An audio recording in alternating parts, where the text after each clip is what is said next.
And good morning, everybody. We are back yet again. I am your host, Mike Schreiber, Mike Schreiber Ministries, right here on YouTube. So let's just jump right into this. Here goes Sean Hannity right now. Punch it, Chewy. Now, for more reaction to all of tonight's stories, Deputy White House Chief of Staff and Homeland Security Advisor Stephen Miller.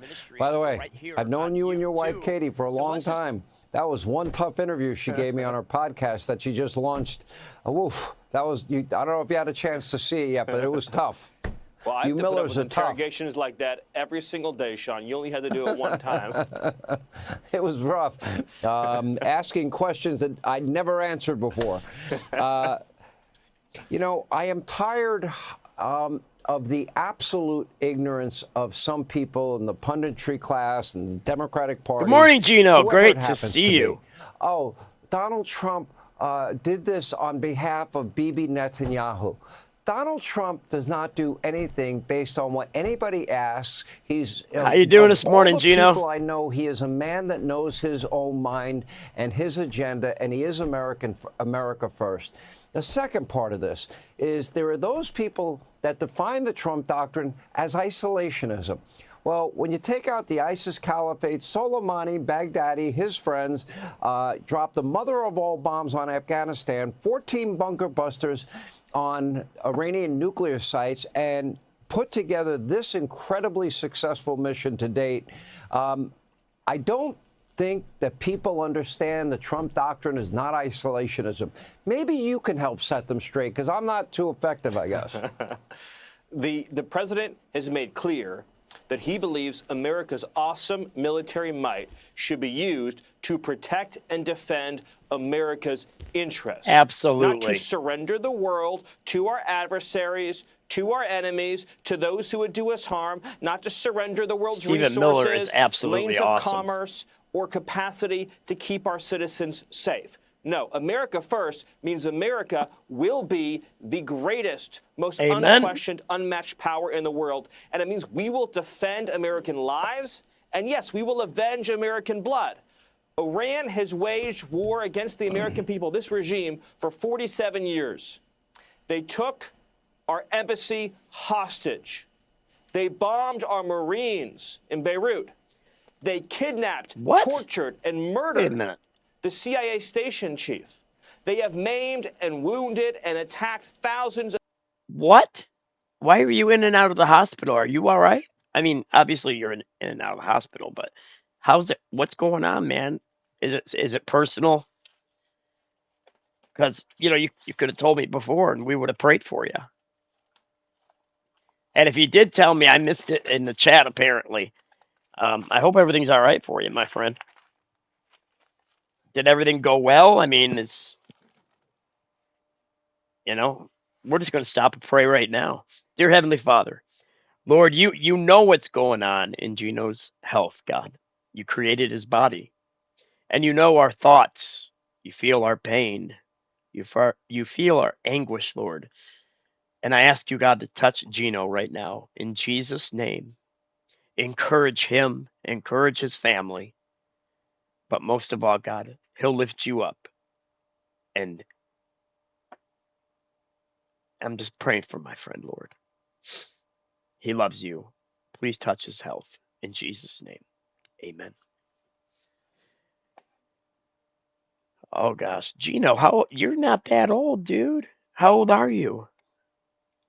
Of American troops. All of that American blood spilled by this regime.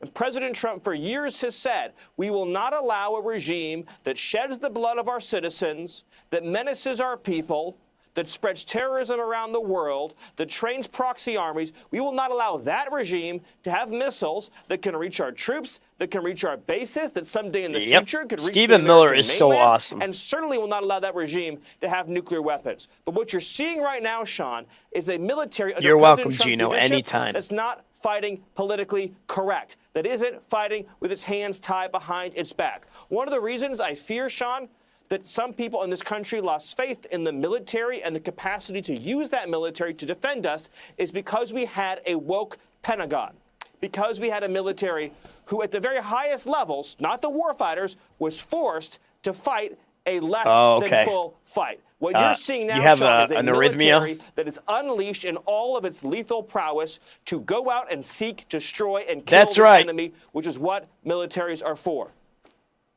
Shock and awe on steroids and human growth hormone. And if I hear one more time, I don't know why Donald Trump did Welcome this. in, Harvey. Listen Are to you your from president. Iran? The president said, we're doing it for the Iranian the flag future. is okay in here, as long as it's not used in a bad way. Because the Iranian people are getting their freedom. You know, Islamo-fascist regime that calls for death to America. I mean, it's that simple. It's not complicated, but some people have a hard time comprehending it, and it's beginning to slightly annoy me. Yes, and one more point, Sean, is that he wasn't going to let Iran strike first. He wasn't going to let this regime make the first attack, as he feared and believed they would, on American soldiers and American no, you're okay, troops. Harvey. You can show the Iranian He was flag. going to decapitate that regime. So whether you're They're talking trying about to get what we're free. doing to fight the drug cartels in the Western Hemisphere, In fact, if you're talking basically about the they are Maduro free. operation, if you're talking about Midnight Hammer or Operation Epic Fury, this is a president who's making clear the world's superpower will not shirk from doing what is necessary to protect the quality of life that every American has an absolute right to enjoy. This is a dangerous world. This is a world filled with adversaries. We are led by a man who knows what it takes to keep America prosperous and secure, Sean. And how can people forget in the last century, over 100 human souls, Mao, China, Stalin, Russia, Hitler, Germany, Mussolini, fascism, Tojo, Japan, Pol Pot, the killing fields. You don't let the threat emerge to the point where they can then hold the world hostage. It's common sense. No forever wars, no boots on the ground, if at all possible. I believe Donald Trump believes that with all his heart, and he practices what he preaches. Stephen Miller, I'm still recovering. Please tell Katie thank you. Hey, Sean Hannity here. Yeah, maybe the USS Boxer has set course for Iran just in case they need boots on the ground. But those are like helicopter ships. They're like, I don't know, quarter of the size of an aircraft carrier, something like that. I showed a video on them yesterday. Absolutely beautiful machine of war. All right, let's get into our next video. Thank you all for being here, by the way. Hit that thumbs up button, and if you'd like to subscribe, I will be teaching and or preaching here in a little while. We got about 6 or 7 videos, though. Maybe more. Israeli military says it's planning for at least 1 to 2 more weeks of strikes on Iran. And while retaliation from Tehran is slowing, thanks to U.S. strikes on missile launchers, incoming fire has not stopped. Just over an hour ago, Israel shot down an Iranian ballistic missile over Tel Aviv, as our senior correspondent Trey Yinks was reporting. Right now, air raid sirens are sounding across Tel Aviv. Israeli air defense is working to shoot down the incoming Iranian ballistic missile fire.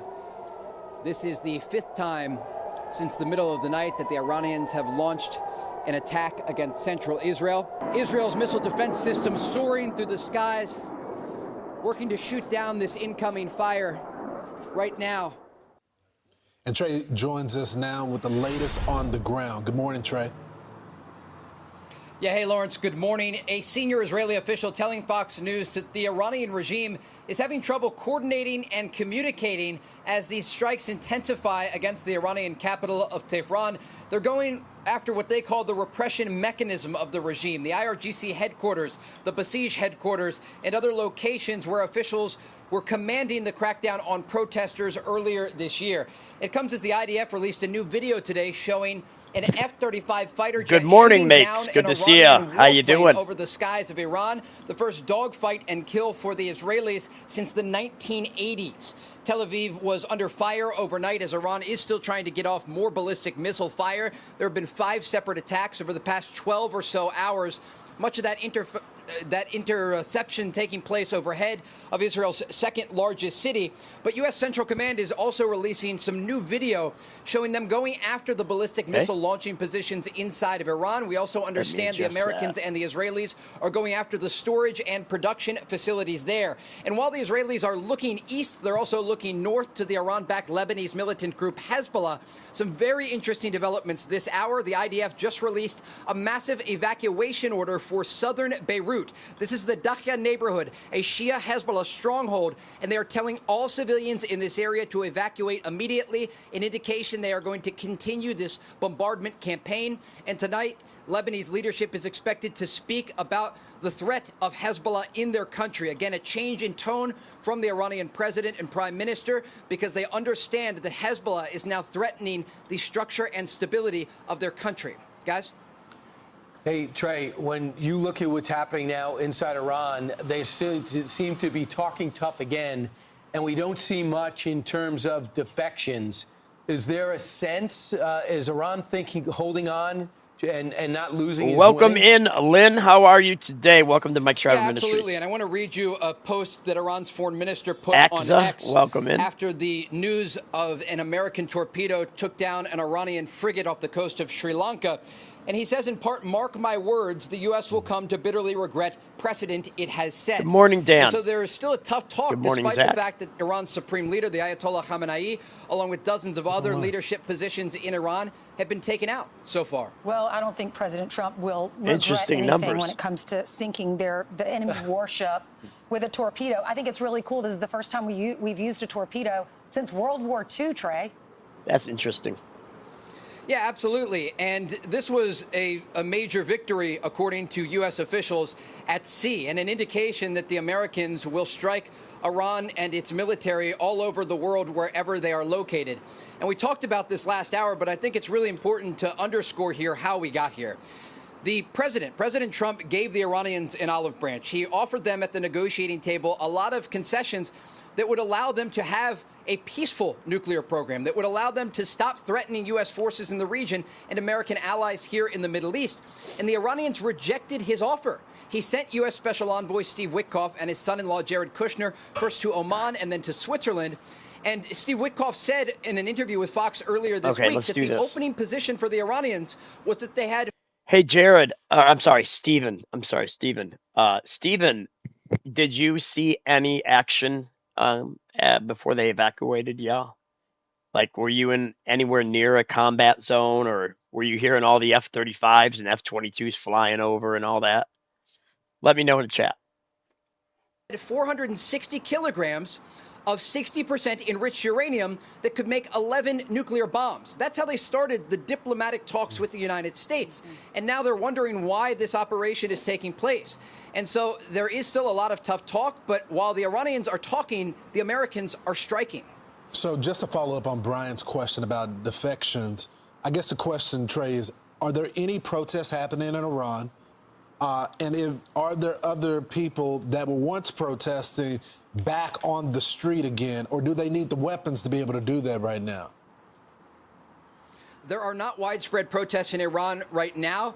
After Iran's supreme leader, the Ayatollah Khamenei, was taken out over the weekend when this operation began, there were some small celebrations in southern Iran. We understand there is a lot of quiet support in Iran for the operation that President Trump has ordered, because these people have been living under oppression for decades, for 47 years. And we saw earlier this year the outcome of oppression. When a regime like the Iranian regime faces pressure, they crack down on their civilians. President Trump says 32,000 of them were slaughtered in the streets of their country earlier this year when they were peacefully demonstrating. They were calling for better economic conditions. They were calling on support and stability inside their country, and they were met with live ammunition. And so this is why there are so many people quietly celebrating the fact that this is happening, not just in Iran, but also in the Iranian diaspora around the world, because there are people who were forced from their homes and they haven't been able to return for an entire generation. So the Strait of Hormuz is nothing. There's no traffic going through it. The Iranians came out and says Europeans in the U.S. Good morning, Stanley, and good morning, Irap. Interesting name. Can you give me an idea of how much merchant traffic will start resuming in the Strait of Hormuz, and what would it take for that to happen, being that they have no Navy to stop them, but they have land-based missiles that could actually hit them? So what do you think would happen to open that up? I know I'm so glad you're safe. Yeah, it's a great question, Brian. And when we look at the energy in the Strait of Hormuz and in the Persian Gulf, it's a really important topic amid this conflict. And the Iranians still have these shorter-range cruise missiles and drones that they can use to threaten Gulf countries and the Strait itself. They've attacked shipping vessels oftentimes and tankers in the past before. They also have mines that they can place at sea. Something we should note here, though, is the liquefied natural gas production in Qatar has been completely halted for the first time in 30 years. And Qatari officials say, look, this is a significant development that is going to affect global energy prices. And just today, earlier, they were shooting down incoming Iranian fire. And so Iran continues to threaten the Gulf, but they no longer have a navy in the Gulf. In the Gulf of Oman, it's they at had a the number of bottom vessels. of the ocean. All of those vessels, according to U.S. Central Command, are now at the bottom of the sea. Hey, I called it. So what about the uranium, the enriched uranium? How do we get that out? Are we able just to bomb those sites, or do you have to actually physically go in and get that?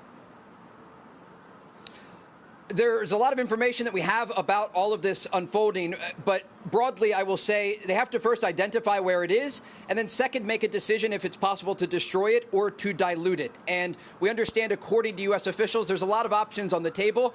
And the one thing that we've learned from covering stories like this is to expect the unexpected. There are always things that we can't predict are going to happen in the region, but we do know they still have enriched uranium stockpiles.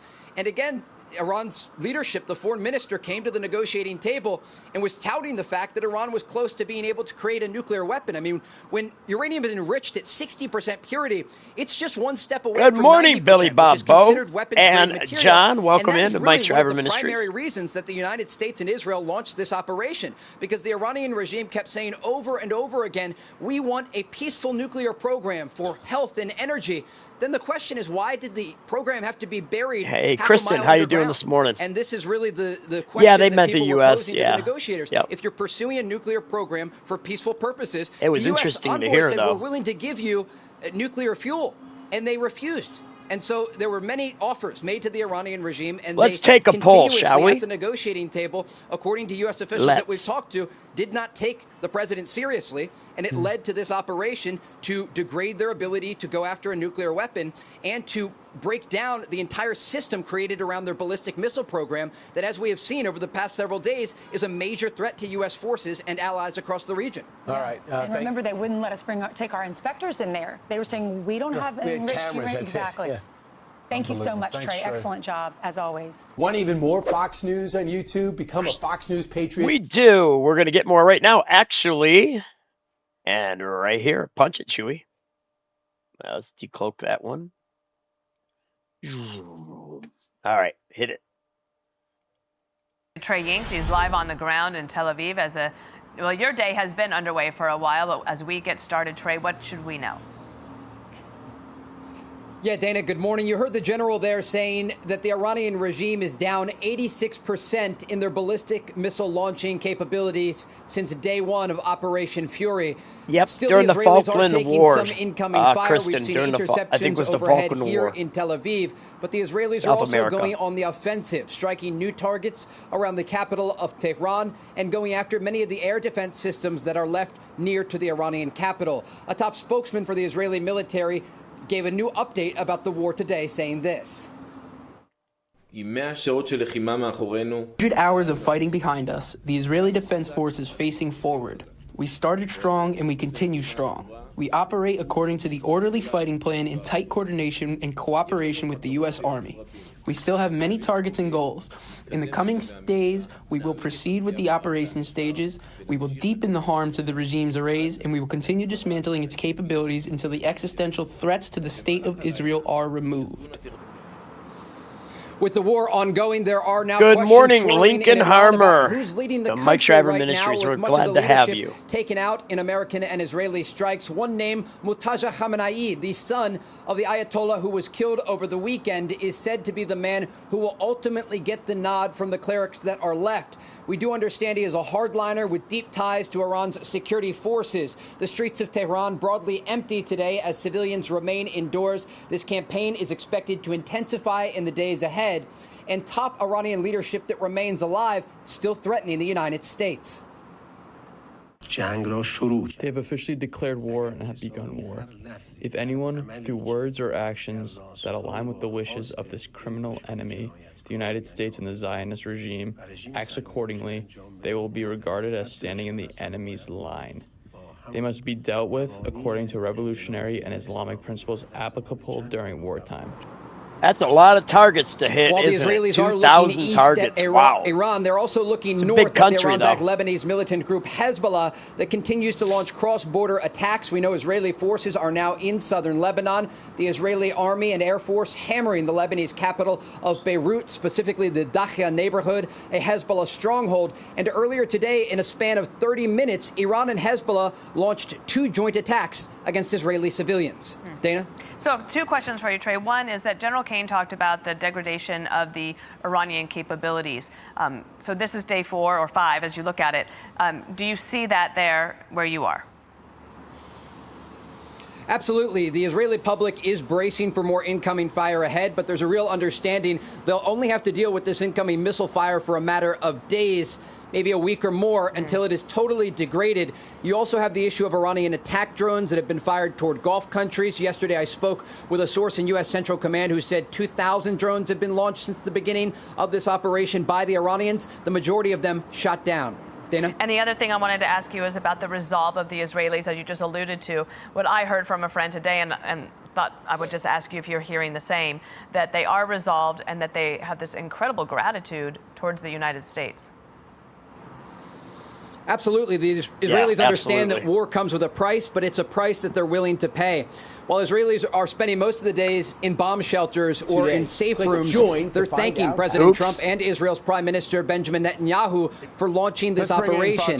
President Trump had a broader vision for peace in the region that started with the ceasefire inside Gaza and then ultimately developed the board of peace. But both Israeli and American just reported on that story in the Washington Post. I got to figure out which one just activated. The Saudi Arabia was influential in sort of pushing this this strike to begin with. But however true or untrue that story is, it's safe to say that that Iran has spectacularly miscalculated the reaction of their allies or not their allies, but their neighbors in the Middle East and how they would respond to all of this. Oh, 100%. Good morning. I think that the Gulf Arab allies are allies, and you're talking about UAE, Saudi Arabia, you're talking about Qatar, Oman, even you can get to Kuwait. They have all been hit pretty hard with multiple strikes from Iran since this. There we go. Sorry about that, guys. Let's get back to that other report.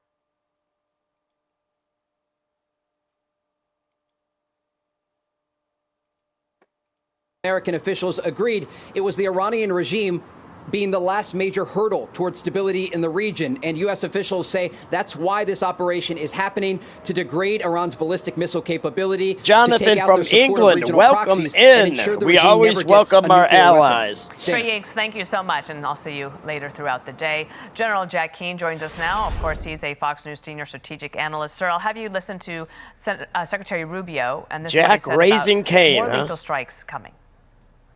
Can he raise able to? You're about to see, we're going to unleash Chang on these people in the next few hours and days. You're going to really begin to perceive a change in the scope and in the intensity of these attacks as, frankly, the 2 most powerful air forces in the world take apart this terroristic regime and defang it and take away its ability to threaten its neighbors or hide behind a zone of immunity that allows them to develop their nuclear ambitions.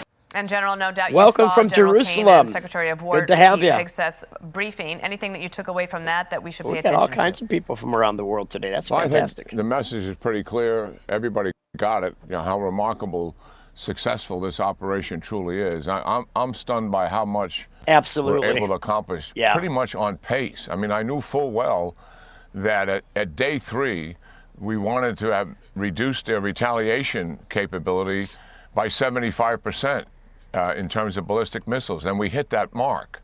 And now we're up to, as reported, 86%.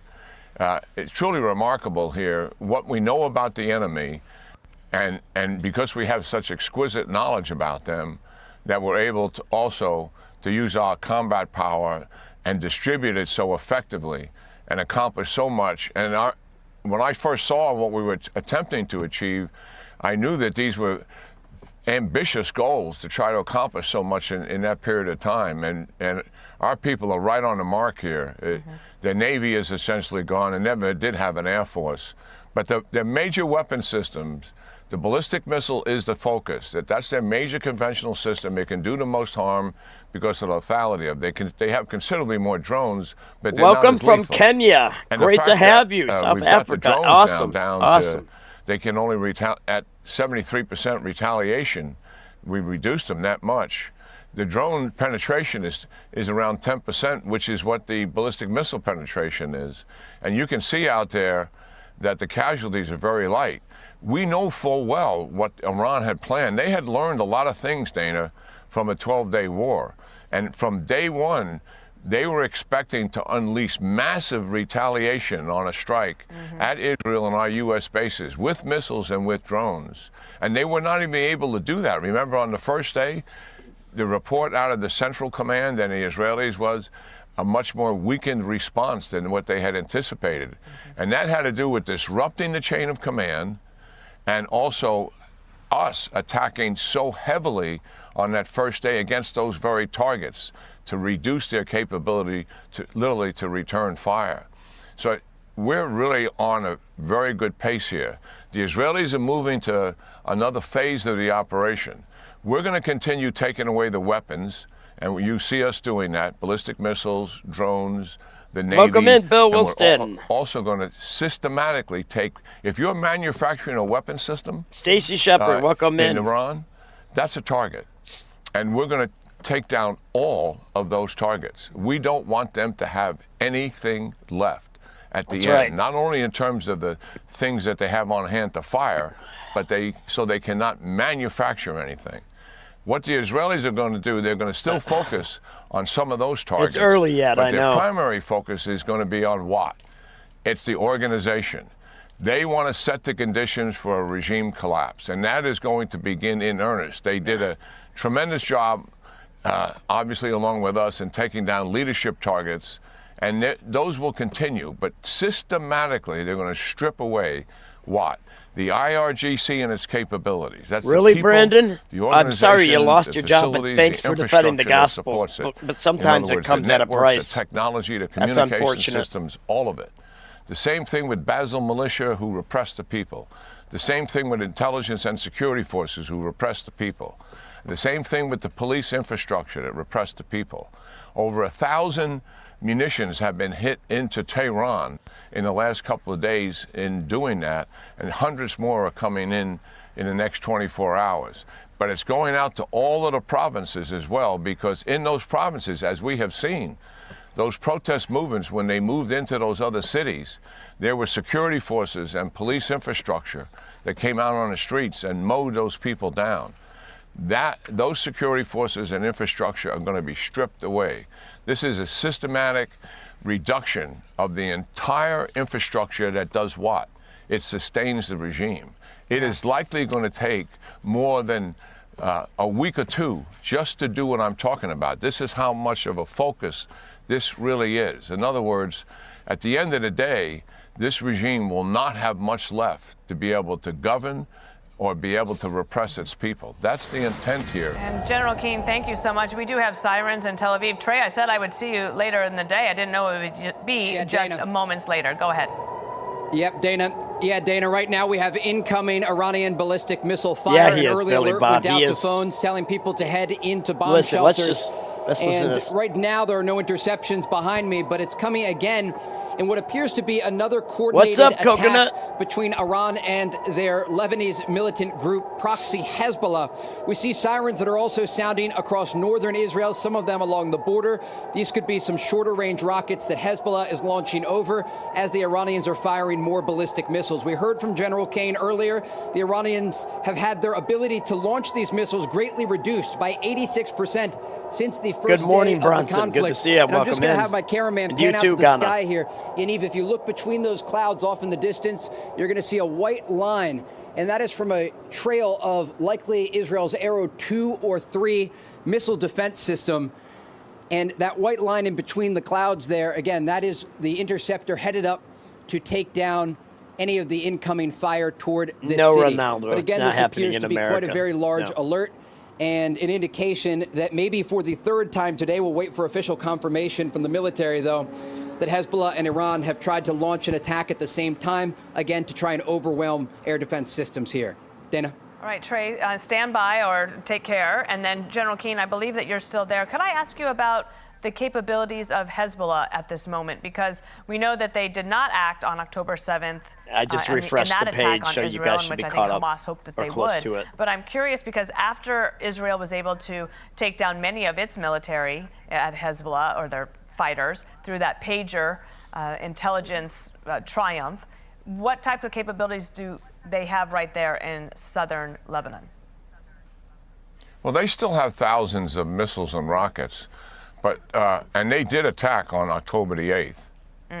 But what they did is they curbed the use of their missiles, as they're doing right now. And the reason why Hezbollah existed primarily, people think of them as a terrorist organization, and they're certainly that. And they were the ground force in Syria, keep propping up the Assad regime all those years. And when they had to come home after October the 7th, in significant numbers, that Assad regime was put on a pathway to collapse. But the primary reason Iran has sustained this force all of these years is for it to defend Iran and to pummel Israel with missiles that can reach all of their primary cities. They have those missiles. They're not using them. They are just attacking in the north. It remains to be seen if they're going to do that. You keep fighting, Brandon. And you keep fighting. Certainly what the Iranians are up to, Dana, is they want to distract from Israel's attack on them to devote resources to deal with Hezbollah. The Israelis can deal with Hezbollah quite handily, as we have seen from the outset when they decapitated their leadership. They know where everything is there. They have exquisite intelligence on what's taken place. And they will... Yeah, I've been saying this from the beginning of this war. We don't need boots on the ground unless there's a really good reason. I say this: America hits from the sea and the air, and then Israel goes in to clean that up. We work together. And since Israel, it's more part of their world than ours, but then again, we have a lot of, I guess, a lot of reasons. We can't allow them to get a nuke. I fully support that.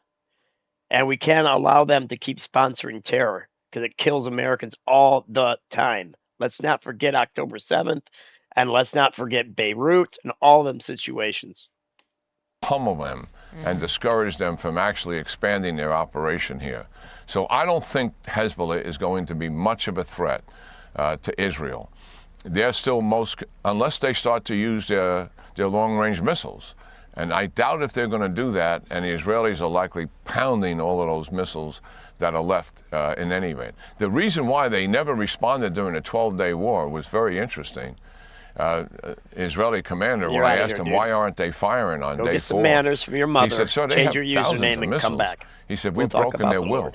They don't want to get into this fight. And I think they're reluctantly in it now, being pushed by the Iranians. Taylor, the welcome Iranians in. Good to see literally you. are fighting for their survival. And I think it's more of a desperate act in what we're seeing.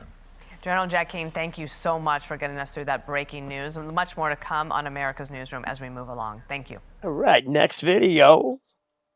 This one's going to talk a little bit, I believe, about Hezbollah. Strikes with the U.S. on a look right here at these live images that we have over Beirut in Lebanon, as we know that Israel is once again targeting Hezbollah, the terror group, in that location. Now, they do say they continue to simultaneously launch those strikes with the U.S. on Iran, but also in Beirut as they target Hezbollah. Important to note that we have seen Hezbollah firing rockets alongside Iran. Of course, Hezbollah is Iran-backed, so keep that in mind as all of this is progressing.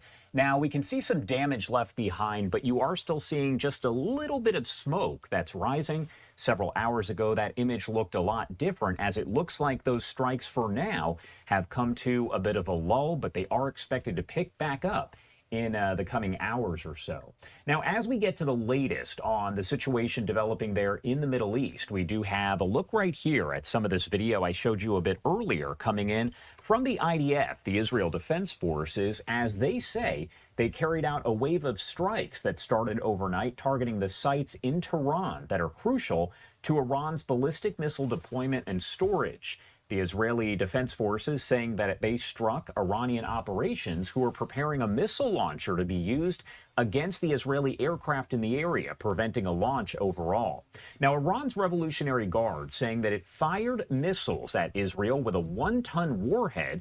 The IRGC claiming attacks as well in Bahrain, Kuwait, and the UAE. Of course, we're getting a lot of that video coming into our newsroom, so we will continue to bring that to you as we get it. Again, that is just some of the video coming in from the IDF this morning. A little bit about the Right now, Ottoman I wanna bring in Empire. a great Didn't it friend turn of the into show. Turkey? We've had him on a lot recently. This is Javad Ali, Associate Professor of Practice. Good to see you there again, at Brother Ken. the University of Michigan's Gerald And good morning, Ford Lage. School of Public Policy. Now, he's worked with the Defense Intelligence Agency, the Department of Homeland Security, and the FBI. As always, Javed, thank you so much for taking the time to join us here on Live Now from Fox. Josh, always nice to be with you. Thank you. And of course, we're looking at some of the video there coming in live out of Beirut. But you saw what's BRB, been released by aka the IDF. be And right I want back. to get your take on the IRGC claiming now that they have fired these missiles that have 1-ton warheads. Explain to me what we're talking about there with the potential for damage.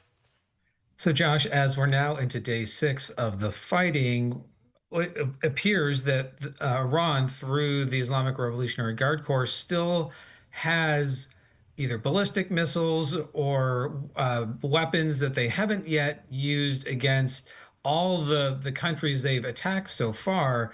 And the claim about having what I would assume is a ballistic missile with a 1-ton warhead, that suggests that in that warhead, it had a 2,000-pound explosive payload. And so we don't know whether that missile actually worked, in the sense of, did the missile get through all the Israeli missile defense systems? And if it did, when it made impact, did that 1-ton warhead actually detonate against the target it was aiming at? So we don't yet know. And if it did, that would have caused a significant amount of destruction, unless it just kind of veered off target and hit an empty field or something like that. But if it actually landed against a target, a building, a structure, it would have caused a significant amount of damage. And I'm popping this up on your screen. This is some of the video that was released by the U.S. CENTCOM just yesterday, showing the sinking of an Iranian warship. Now, as all of this progresses here, Iran is launching these attacks not just on the U.S. and Israel, but elsewhere, as Azerbaijan is now declaring that it is going to respond to an Iranian drone attack on an airport and near a school there. The Foreign Ministry of Azerbaijan revealing that at least 2 people were injured, but of course, they are still kind of piecing everything together, and they say that they are going to respond to the Iranian attack. What's interesting to note is that we're not just seeing these attacks by Iran on the U.S. and Israel, but all kinds of countries there. We've seen the UAE, we've seen Bahrain, Kuwait, a lot of locations. That's a So great what does that question, say Eddie. about That's a where very the good world question, kind of and welcome stands in. when it comes to this conflict? So, Josh, picking up on your points, in our last discussion on Saturday, which was just hours into the conflict as it was beginning then, I stated that it would appear that Iran's strategy is to expand the fight well beyond just the United States and Israel. And that was Saturday. God bless and so you, over Brother these past Ken. 6 days, we have seen That's exactly awesome. that. I appreciate you, instead brother. of a replay of what And don't Iran forget, and Israel guys, did against each other go here. last year in the 12-day war in June, where Iran used a significant portion of its ballistic missile and drone and cruise missile capabilities against just Israel. Now we're seeing Iran do that against multiple countries in the region. And this is something that the Iranians are going to have to think through, because a week into this fight, that they've already used a significant amount of those weapons. Israel and the U.S., as some of your previous segments showed, have been attacking production sites, storage sites, launch sites, fuel depots that at least for ballistic missiles, that arm these or allow them to be launched. So they have lost a significant amount of capability, both in terms of their use and the fact that they've been attacked. So how much of that is left now? Not sure. And whatever is left, whether it's 30%, 40%, are they willing to continue to spread it out across all these different countries that you mentioned? Or will they be more focused on just 1 or 2, or just like last year, just try to attack Israel? So these are all the things I would have to believe the IRGC and the clerical leadership are trying to think through in terms of Iran's strategy with the use of these kind of weapons. We've heard from several different officials, sources, whatever you want to call them, that essentially Iran at this point has chosen its new supreme leader, but they are not officially announcing it. We know some Iranian media has said it's, of course, Khamenei's son. So I wanted to ask you about kind of the significance of who the new supreme leader is. Does it matter who they choose at this point? And is it likely that the U.S. and Israel, once they find out a name or know for sure, that's their next target? So, Josh, lots to unpack there. So, if it is Mujtaba Khamenei, who is one of Ali, or was one of, or is one of Ali Khamenei's four sons, and he has been picked, if he has been picked as a supreme leader by the Assembly of Experts and the de facto vote also probably by the Revolutionary Guard Corps, that is a significant move because it shows, at least up until now, a week into this fight, that the regime is still intact, and they have picked somebody who is actually related by blood to Ali Khamenei, which traditionally is not the way that supreme leader position was designed to do. There's only been two previous supreme leaders. Mujtaba, if it is him, would be the third.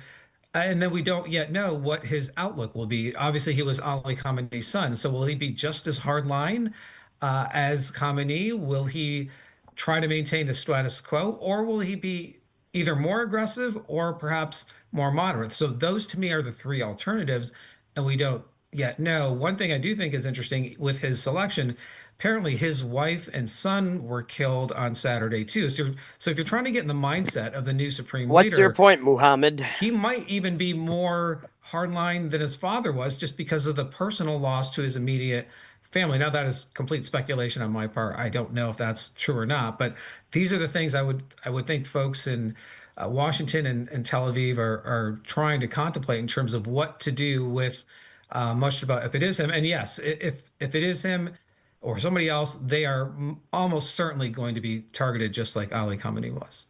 And you're looking there at the left-hand side of your screen. That's Jerusalem right here, as we know that sirens have once again been sounding there in Israel. We've seen it in several different locations over the past 6 days, and that, from the folks we've talked to, has essentially become a way of life since the situation that played out, the massacre there on October 7th, but more so over the last several days as, you know, this war has kind of picked up. But it does appear that Iran is kind of winding down the number of missiles that are being fired. That's according to the Israel Defense Forces. So what does that tell us overall? Kind of going back to what we were talking about with the potential for missiles carrying a 1-ton warhead. So I think it picks up on a point I made a few minutes ago, that Iran must be weighing the pros and cons of the strategy with the inventory of weapons they have left: cruise missiles, ballistic missiles, drones. Where are they going to try to use them, and against whom, and for how long? And maybe there could be less being fired against Israel, but more being fired against the other countries, or even additional countries beyond the ones we're already seeing. So that's something that has to be thought through. But this supply of weapons, and whatever that number is, which none of us know from the outside, it's not an infinite amount. It's not inexhaustible. And Iran, probably a week into this fight, is getting close to a point where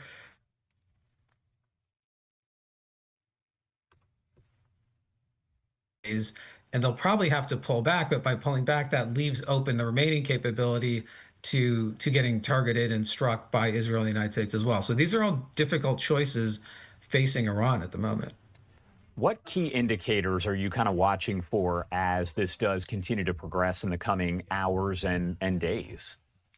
So both sides have dug in for a fight, but at the same time, President Trump has suggested that he's not really keen on having dialogue with some element of the regime as it exists right now. But does that mean there aren't attempts for some kind of back channel diplomacy from one side to the other? Probably more on the Iranian side, because there's so much significant pressure. So I think we're going to have to wait and see how that plays out.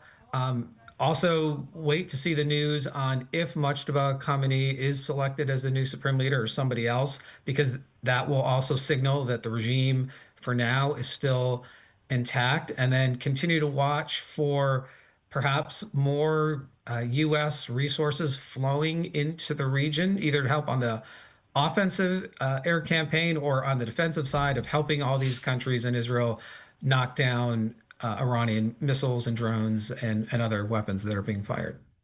All right, Javed Ali there, University of Michigan. Thank you so much for taking the time, as always, to join us here. Anything you want to add? I know we covered a lot of ground, but there's so much to this. So anything you want to add before I let you go? Yeah, we haven't yet seen Iran use parts of its playbook on the unconventional warfare side, and you and I talked about this on Saturday is a potential. I didn't think it was going to happen that quickly, but a week into it, and with, again, the regime under so much pressure and facing a real sort of critical point with the inventory of the weapons, the conventional weapons they're using, will they turn to the unconventional warfare side with terrorism, cyber operations? Maybe they will, maybe they won't, but that potential is probably higher now than it even was a few days ago. All right, Javed Ali, we definitely appreciate it. Thank you so much. All right, thanks, Josh.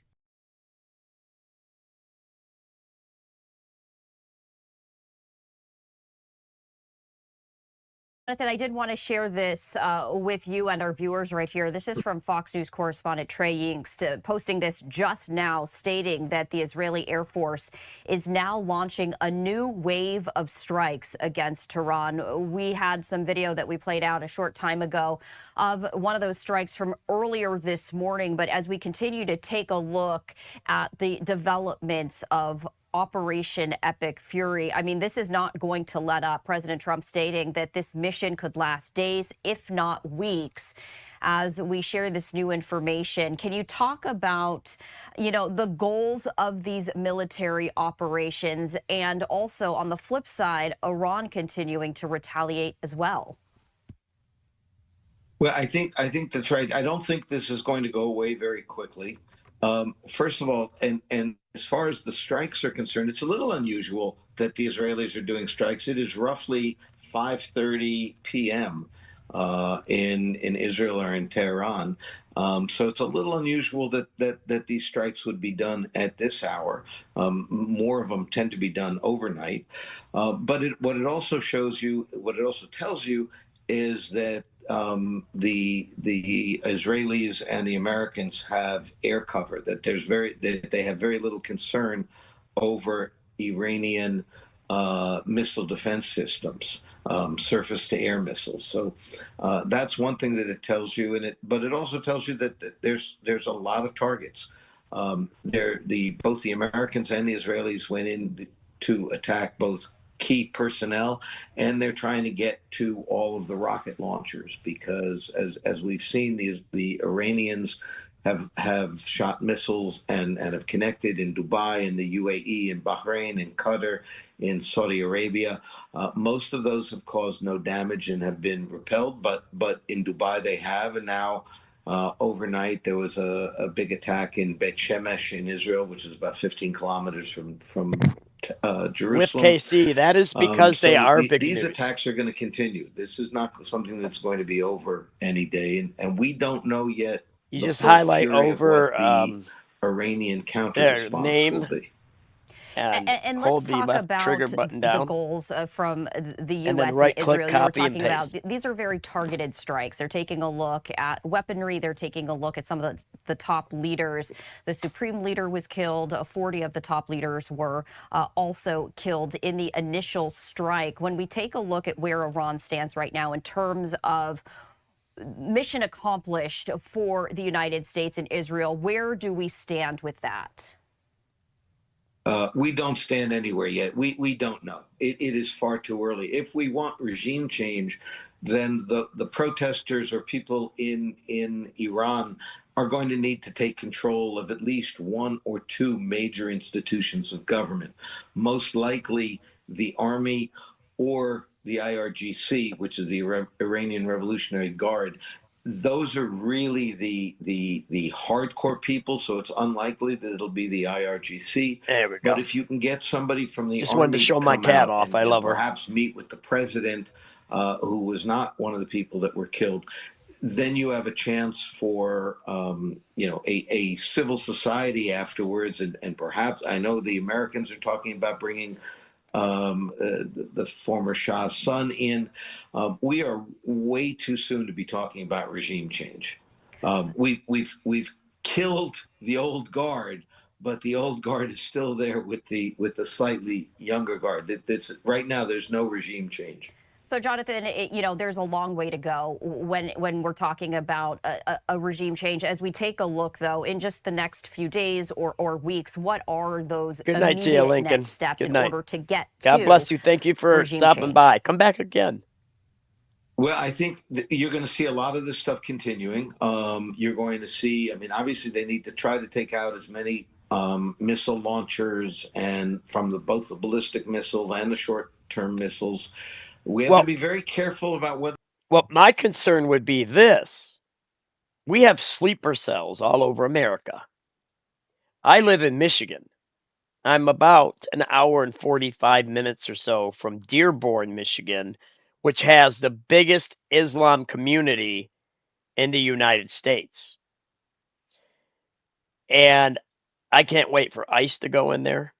And also, wow, they could do a lot of damage. But listen, guys, the Bible says God has not given us a spirit of fear. We can't live our lives in fear.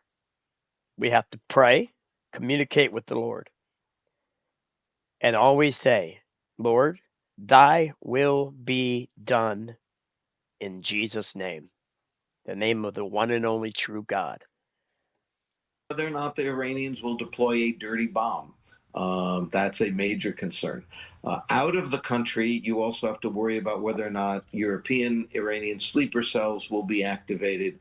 I don't, from my own discussions with people in the intelligence community, I don't know of any confirmation of sleeper cells in the United States, but I do know of confirmation of sleeper cells in Europe. So we have to be on the lookout for a variety of things. I think we're not ready to negotiate with any individual who might take over the government, and I think that the protesters are going to need to be out in force in Iran because that also demonstrates to the rest of the world that the Third people door, in welcome Iran in. would like to see regime change as well.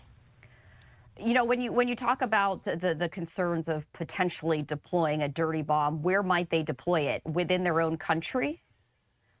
No, most likely Israel. I mean, all they have to do is put nuclear. Why would you dirty bomb They your own don't have country? to detonate a nuclear weapon. They just have to send one over that might hit or even explode in the air, and then creates fallout all over. Let's just say this. I know in the chat we got, let's see here. What's your name again? With KC. Make me think of Kentucky Fried Chicken. Thank you. The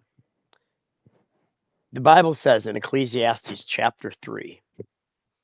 Oh, I keep getting beaten in the head by my cat. There is a time for peace and there is a time for war. That's scripture. The Old Testament is loaded with war. One of the reasons I like it so much. So there is a time for it, God said. There's reasons for it. And back to our regular scheduled program.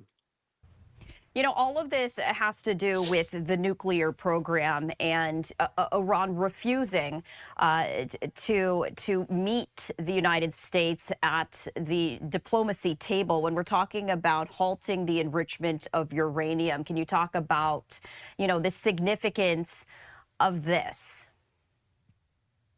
Sure. Well, the Americans were they did a good job in June in destroying or at least bearing a good deal of the Iranian nuclear weapons program. I'm not sure that it was obliterated. Most people don't really think that, and they had stuff that they had taken away, and they were trying to reconstitute it.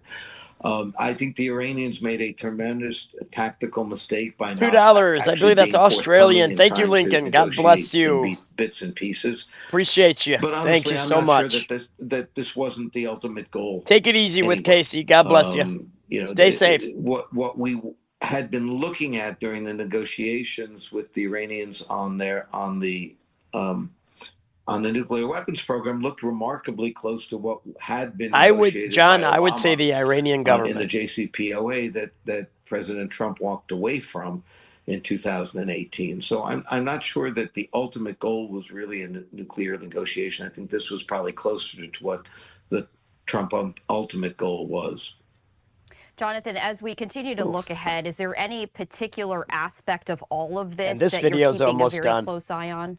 I got one more, and then we're going to get into Pete Hegseth. There are a couple of things. One is what happens outside of the region. This morning. As I said, sleeper cells in Europe or other things. Is there going to be larger escalation with the countries, in particular the countries that have U.S. bases, which would be and that is the your UAE, right, Stone Bluff, Bahrain, as an and American Qatar. citizen. And of course the Saudis. I mean, people sometimes forget the Persian You're Gulf welcome, is Casey. kind of Have like a good day. U or a V, and you have the Iranian on one side, and you have the Saudi Arabia, UAE, Kuwait, and a little bit of Iraq on the other side. So missiles going across that Gulf are the Saudi oil fields, the UAE oil fields are all pretty exposed. Now they're also heavily defended, but they're also pretty exposed. So if things get desperate, will the Iranians, in desperation, try to attack the oil fields of the Saudis and the UAE, Kuwait, and Iraq that are in that area? All right, Jonathan, we appreciate you joining us here on Live Now from Fox. So if I'm responding, hold on a second here, guys. I'll be right back with you. Okay. Okay. So Roman 1-20 asks, so if I'm responding to someone, how do I copy their name? Lie.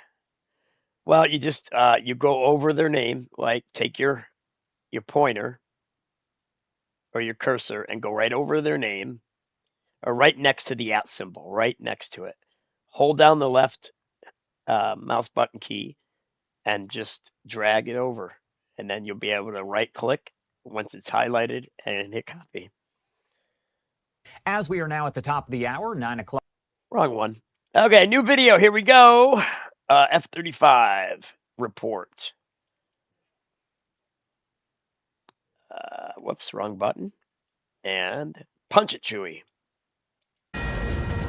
A Fox News alert.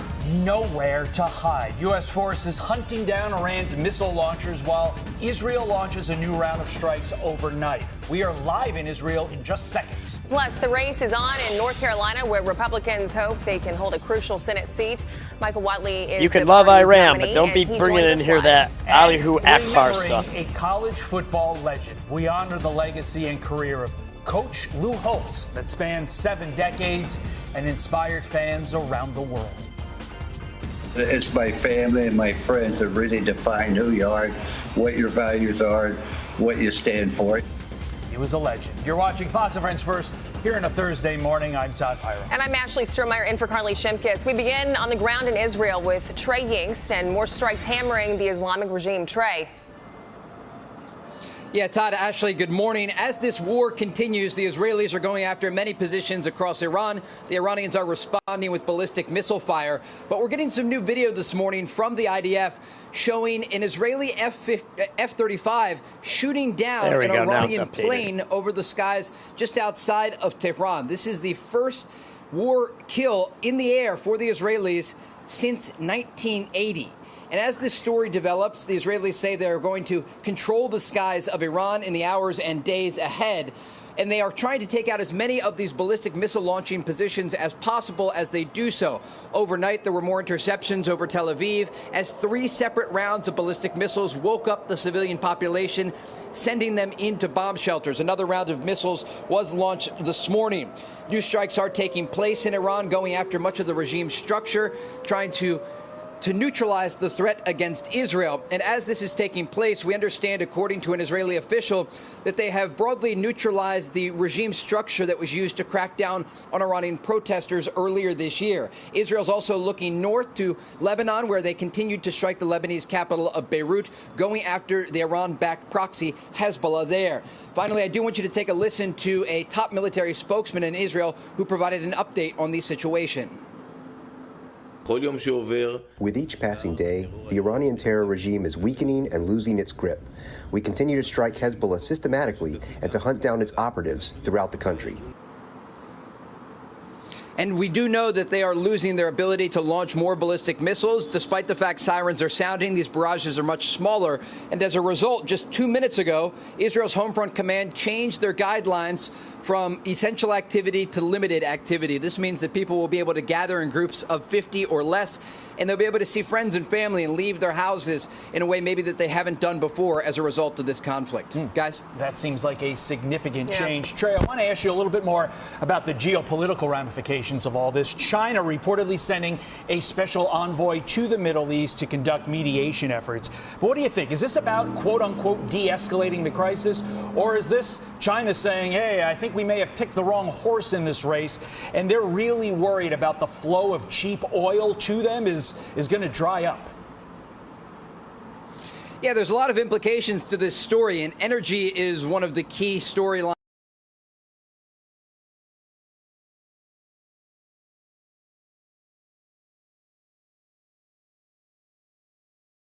here that we're following out of the Gulf. When we look at Qatar shut down its LNG, liquefied natural gas production, for the first time in 30 years. And this is a major development. It's going to have ripple effects across the energy markets.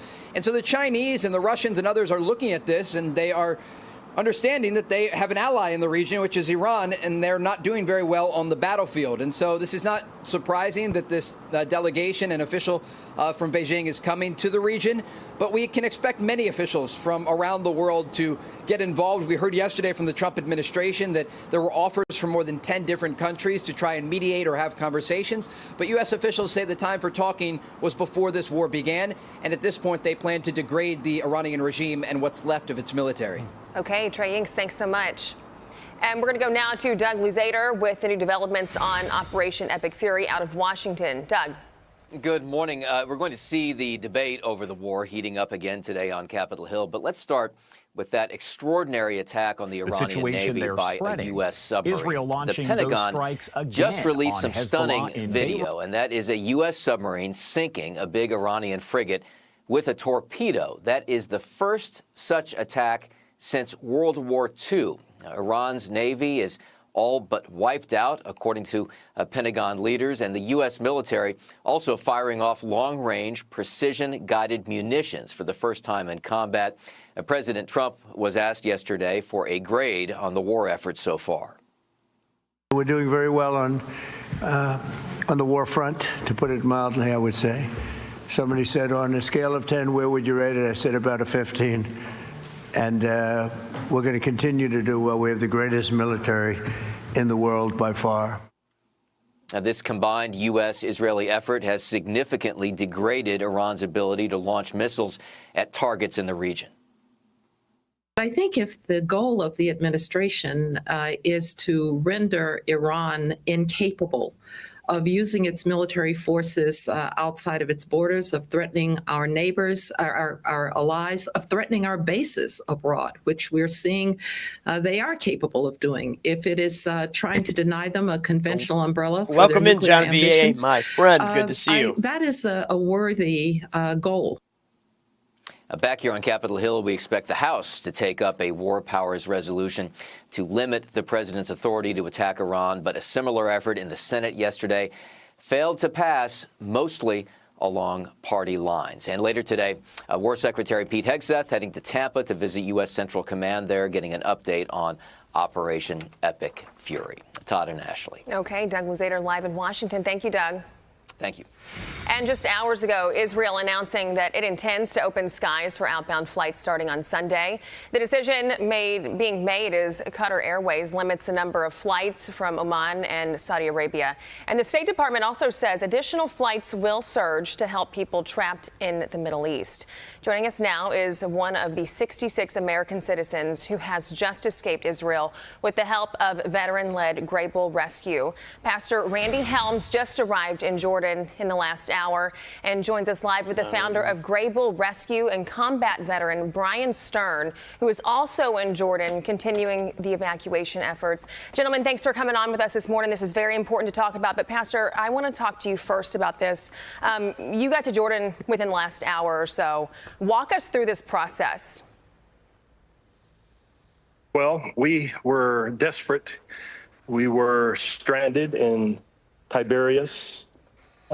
Missiles were exploding over our hotel, and about 18 or 19 times we got summoned to bomb shelters with our group, and we tried everything. Contact the State Department. We contacted our local authorities. Everybody was very sympathetic, but nobody could help us. And then we came across Grable, and they came to our rescue. God bless them.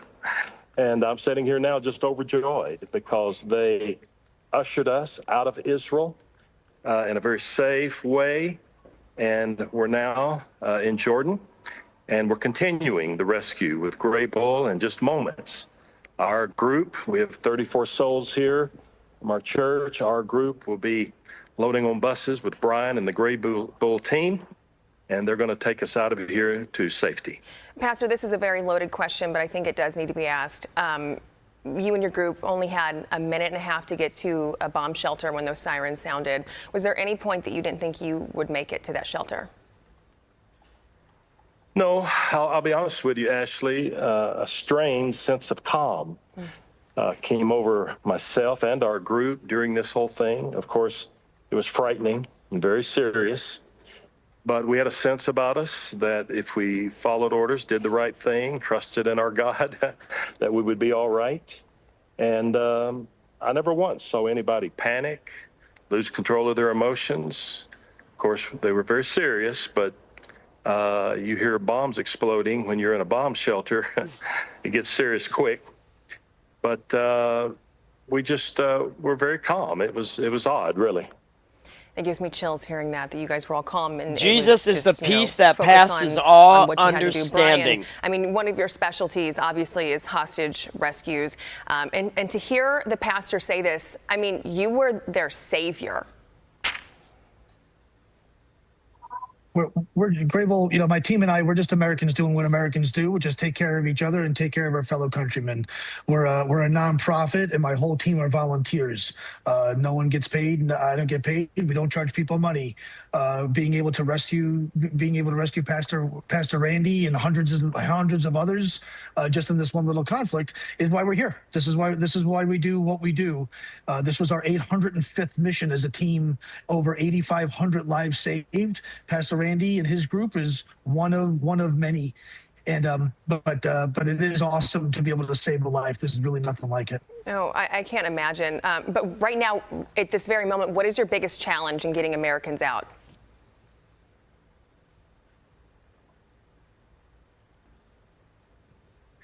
Funding by far. We have aircraft, we have buses, we have ground elements, we're able to do things fast that others can't do or won't do or take their time doing, and that's okay. But the reality is we're a nonprofit, and the airplane that Pastor Randy is about to get on, we had to fundraise for, and sadly, the demand is so high, we can't rescue everyone that we theoretically could. And God forbid somebody dies out here because we can't fundraise enough. That's a really, really terrible story for American citizens trapped in a war zone. That's really the wrong answer. And really quickly, for anybody who is watching this and they want to donate, where can they go? GrableRescue.org is where people can go to donate, to give help. That's also where you can go to get help. If you or your family are stuck or you're trapped, reach out to us and we'll do everything we possibly can to get you from where you are to where you need to be to safety, awesome. just like Pastor Yeah. Randy. And Pastor, this final question to you, when do you expect to be back in the United States? Any idea? We're working the problem right now. As you can imagine, there's very little space on airplanes. Everybody is trying to get out of this area. But hopefully in about 2 or 3 days, we'll be back home, and praise the Lord for it. Absolutely. I am praying so hard for you and the people you are with, as well as Brian and his whole group. Stay safe, guys. God bless you, Esther. Of course. Thank you so much. And you too. And for Americans in the Middle East looking for assistance, call 202-501-444 and visit travel.state.gov for more information. And if you are Americans trapped, that's a pretty good combo to have. The State Department on the one hand, Grable on the other. That way Seems you like have two options. You're in good hands. Yeah. Absolutely. And they did. Joining me now is four-star general and former commander of U.S. Central Command, commander of U.S. forces in Iraq in 2000.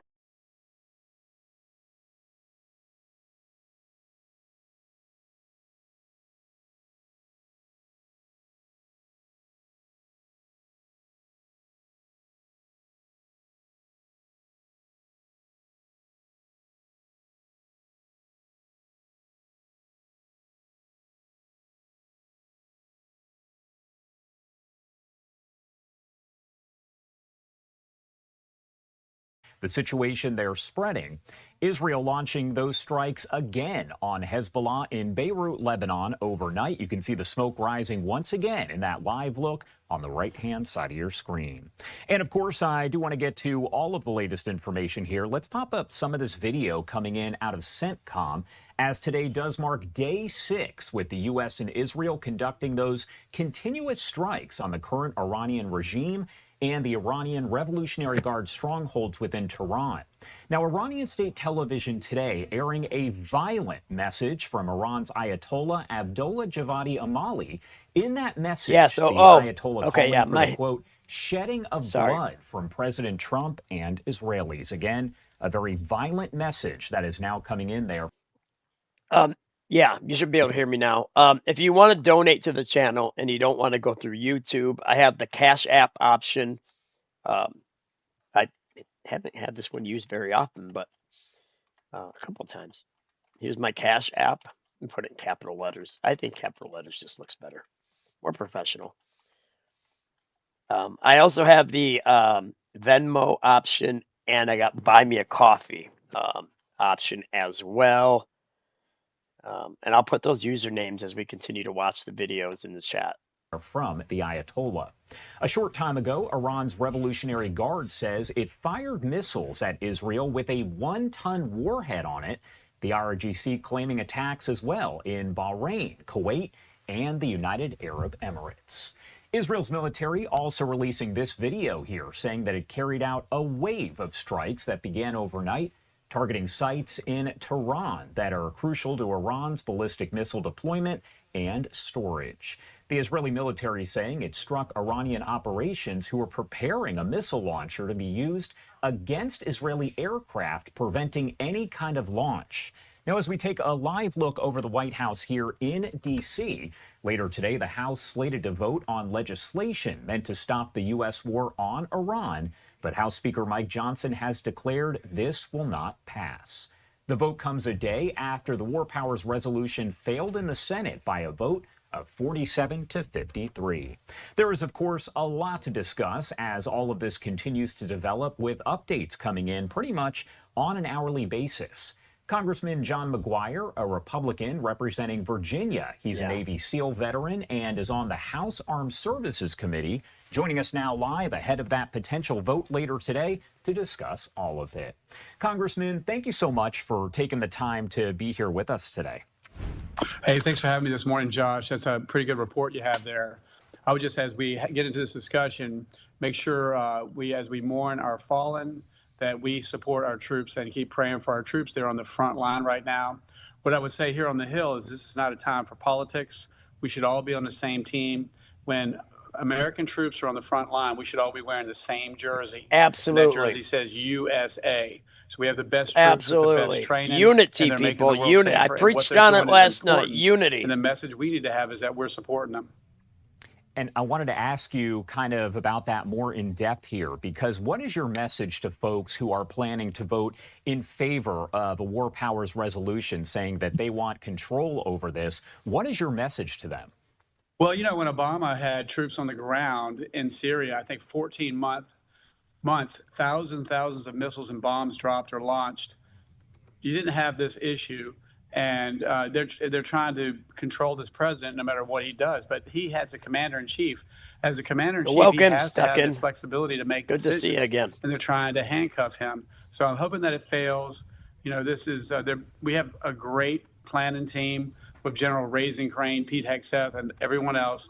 They're making good decisions. I mean, it's unbelievable. They took out 49 of their leaders in one shot. That could have taken 6 months to a year.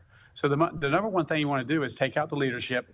Number two, command and control. And number three, their ability to wage war. You probably know these launchers are the biggest threat. They've built thousands and thousands of ballistic missiles. And during negotiations with Steve Witkoff and Jared Kushner, they said we have enough uranium for 11 nuclear bombs. And as the number one state sponsor of terror, they said if we get a nuclear bomb, we are going to use it. So we need all hands on deck. We need to support this president, support our military, and we need to finish the job. It's also important to note, I was just mentioning here the comments that Iranian state television is carrying this morning, very violent, calling for the shedding of President Trump's blood and the blood of Israelis there. What does that say to you overall as you hear from an Ayatollah kind of preaching that message? Blood from their own people. It's a radical See, group that's of people the insanity of these idiots over in Iran. Terror. That the Ayatollahs group. Marco Rubio, absolutely crazy. A couple of days ago, I said, were you surprised to see were you surprised to see so many countries in the Gulf support the U.S.-Israeli effort against Iran? And he basically said, well, what do you expect when they launch missiles into Saudi Arabia, the UAE, and everything else? But it's interesting. Most of the countries in the Gulf are support the U.S.-Israeli effort. And even I've heard that France, England, and maybe even Germany are now supporting the effort. Because for 49 years, we've literally been at war with these folks. They've killed thousands of American citizens and soldiers and terrorized the region and the world. And finally, we have a president that's going to step up and say, no more. So we need to finish the job and free the Iranian people. And I want to pop up just some of the video here on your screen. I was showing it a short time ago, but it's coming in from the IDF this morning as, of course, at this point, they're working to get rid of all the missile launchers, things of that nature, you know, that are taking place there. And you can see some of those attacks from overnight, the smoke rising there over in Tehran. Now, the IRGC is claiming that they have fired missiles there at Israel that have one-ton warheads on them. What do you make of that? Because that has to be something that could cause extensive damage, and that's probably a huge understatement. You know, it doesn't surprise me. And by the way, when these guys go into negotiation with the U.S., who all we say is like, look, you cannot have, it's a red line. You cannot have a nuclear weapon. And they push back and push back. I mean, we tried so hard to solve this problem diplomatically. And they're like, we've got enough uranium to launch to build 11 nuclear bombs, you know, and they were building this ballistic missile capability to deliver those weapons to kill people. Now, we're not talking hundreds of people. If they got that nuclear weapon, we're talking millions of people. And so we could not let that stand. But again, I'll go back to what I said earlier. This is a chance for the Iranian people to have self-government and to have freedom. If you remember, back in the early 70s, they had the same right. Their little girls had the same rights a little girl would have in America. In fact, they had more women in elected office in the early 70s in Iran than they did the U.S. They had more women in the workforce in Iran than the U.S. and many other freedoms that were taken away under this tyrannical regime that's just all about terror. And even now, when they're on the ropes, it's all about bloodshed and terror. And you're looking at a post here from the IDF, the Israel Defense Forces, as they're talking about that overnight activity, saying the Israeli Air Force aircraft struck and dismantled an armed ballistic missile launcher, as we mentioned there, over in the area of Tehran. Congressman, I know that we mentioned here that you are a Navy SEAL veteran. So how Does your experience there shape your understanding of this situation as a whole and what's going on there in the Middle East? You know, one thing we learned in the military and in the Navy SEALs is there's a bully on every corner. And if you don't stand up to them, it just gets worse. The only thing these people understand is, I mean, sadly, is power. So we have to stop them. They will not stop until we eliminate their ability. And you talked about launchers. Those missile launchers are one of the biggest threat, and they are hard to find. They bury them underground. They put them in bunkers. They put them in warehouses and garages, and they pull them out and shoot. And they're really dangerous. We estimate they have like 300 to 650 of these launchers. I think we've taken out half of them, but that's the biggest thing. We've got to take out these launchers. How closely would you say that Congress as a whole is being briefed on all of this? I know there's a lot of closed-door briefings. There's only so much that can be spoken because we're talking about classified information. But how closely is Congress, lawmakers there, yourself included, being kind of updated on everything? Well, like you said, updates every hour. There are things going on every hour. We've had classified briefings. I think Marco Rubio and Pete Hegseth and the different intelligence agencies, they're keeping us briefed, but we can't give every detail for operational security purposes. Which definitely makes sense. All right, Congressman, thank you so much for taking the time to be here. My last question before I let you go, what is your message to Americans right now? What do you want to make sure that folks there who you represent, but also Americans as a whole, know about the situation right now? Yeah, well, the biggest thing is I think we ought to have a message to the troops. And the message to the troops needs to be that we're all behind you. You have the best training, you have the best spirit, you have the best leadership, and what you're doing matters. And we love you, and we've got your back. That should be the only message. Can you imagine you're downrange and you're next to your brothers, and they may or may not make it in a dangerous situation, and you've got politicians talking trash about what you're doing? That just destroys morale and is the wrong way to go. So we need to be all on board. We love our troops. We support our troops. For Americans, these folks have committed terror and killed thousands of Americans and people around the world for 49 years. And this is a chance for there's a lot of Iranian immigrants in the United States that are cheering and dancing in the streets, and even Iran. So we just need to come together as a country and support the efforts for a better future for not just the region, but the whole world. All right, Congressman, anything you want to add here at all before I let you go?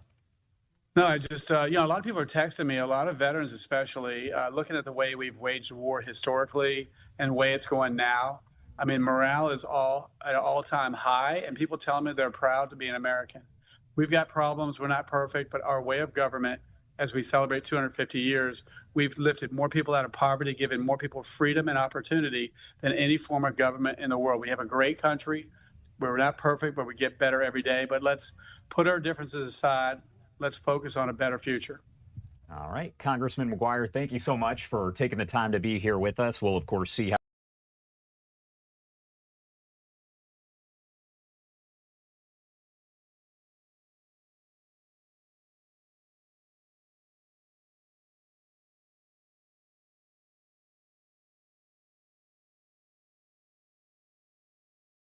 familiar junto a las delegaciones de más de 15 países de América Latina. Se encuentran, hacen el saludo protocolar para luego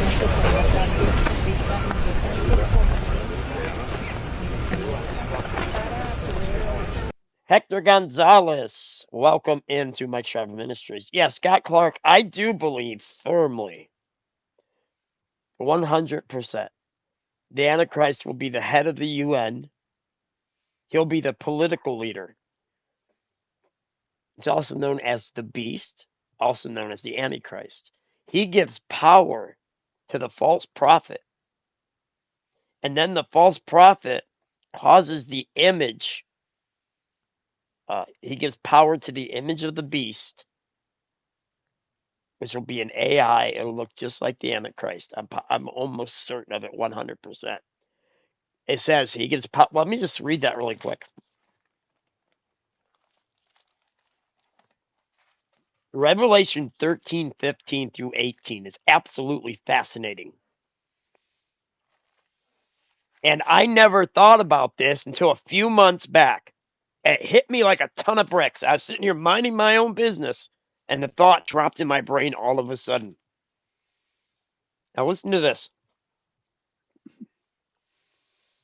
Revelation 11, and I beheld another beast coming up out of the earth, or out of the people.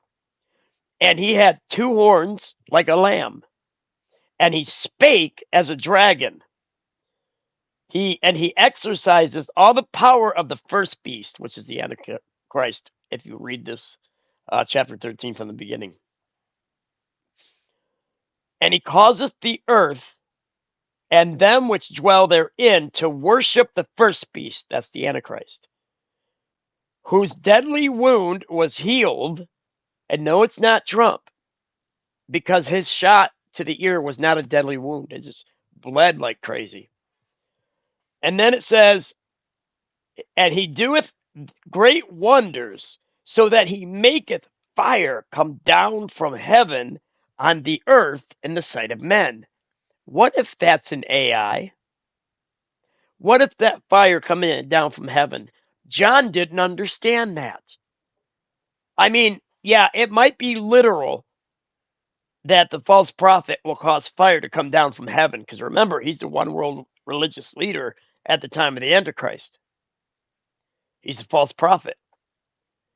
And I got to thinking about that the other day. What if when he pulls fire down from heaven, the whole world's watching on the internet when this happens? This is in our future.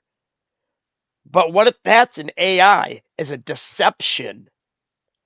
Just like the deadly wound that was healed, I do believe, would be a deception.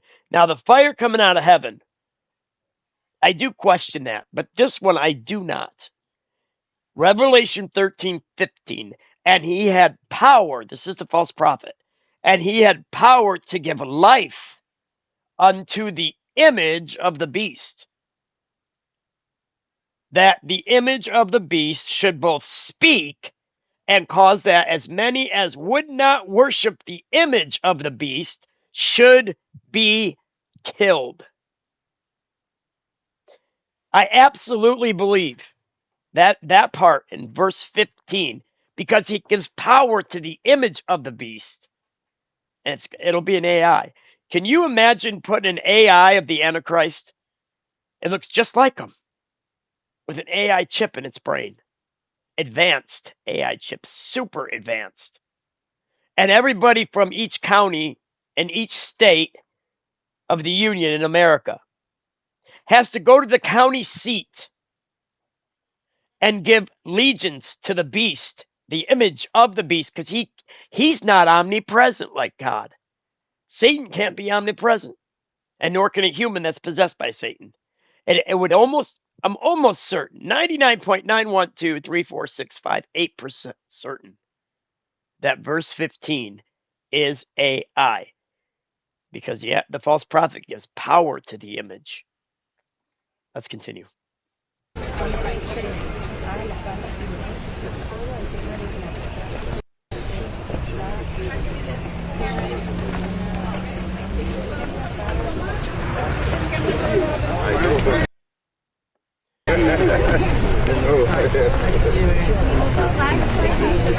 right.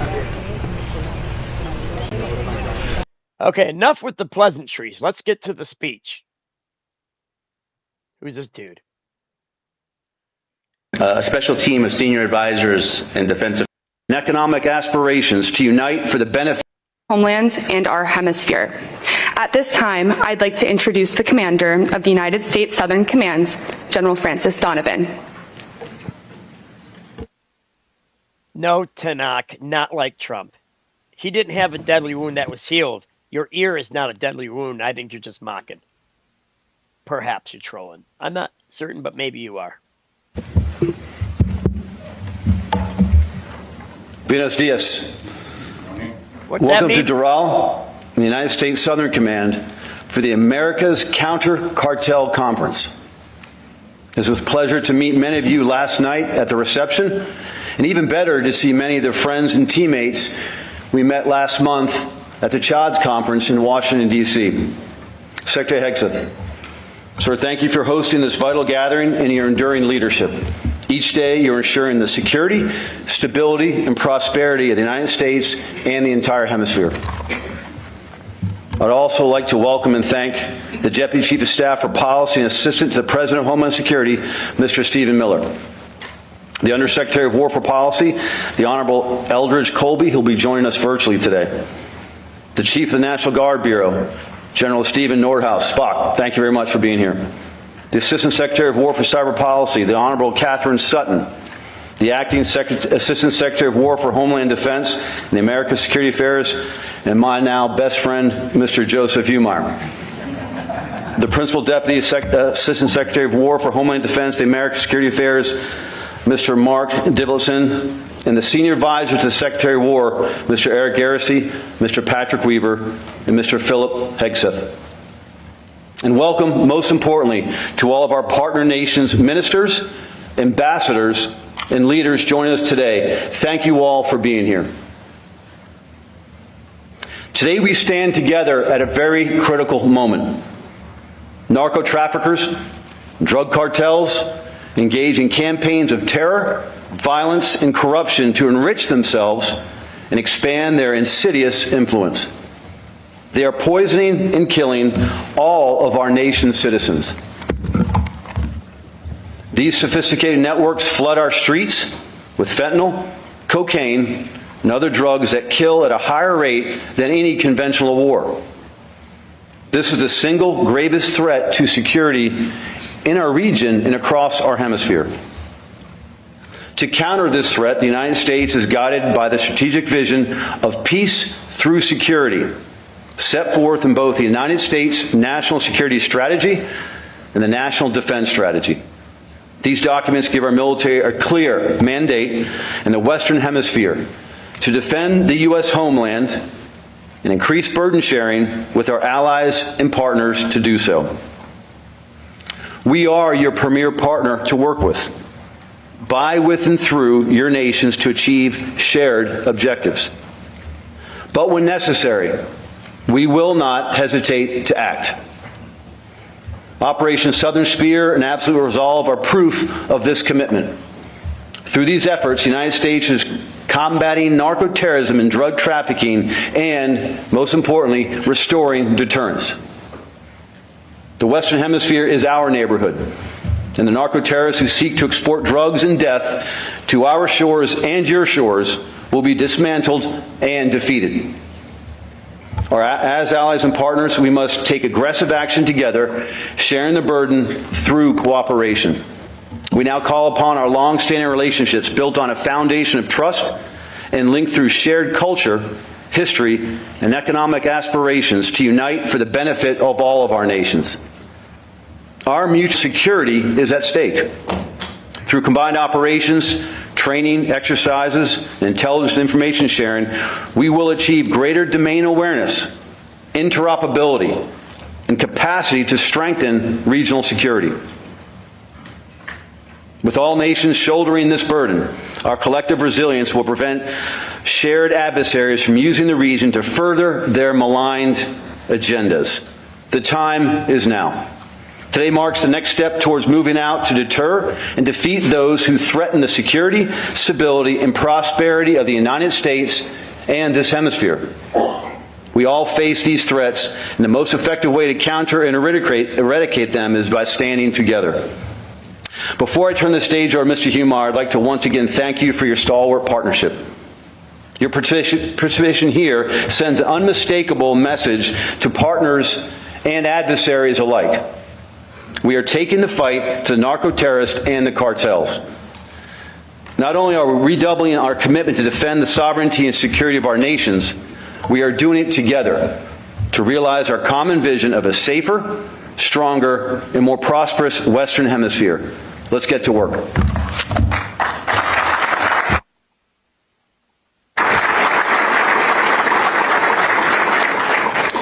Thank you, General Donovan. Ladies and gentlemen, performing the duties of Assistant Secretary of War for Homeland Defense and America's Security Affairs, Joseph Humeyer.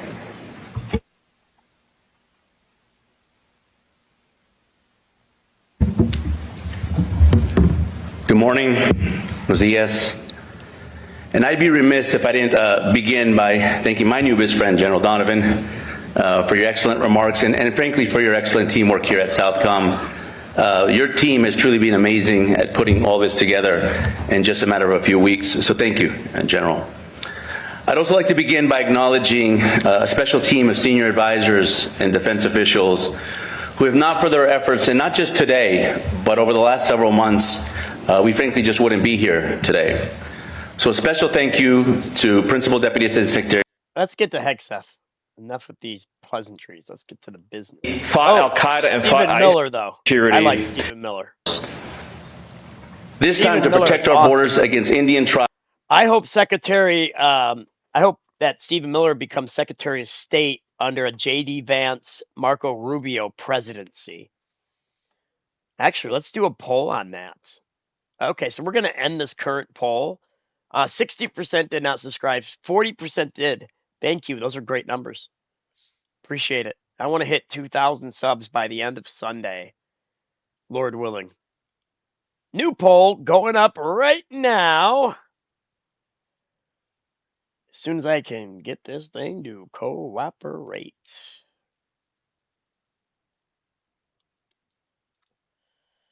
Start a poll. Okay.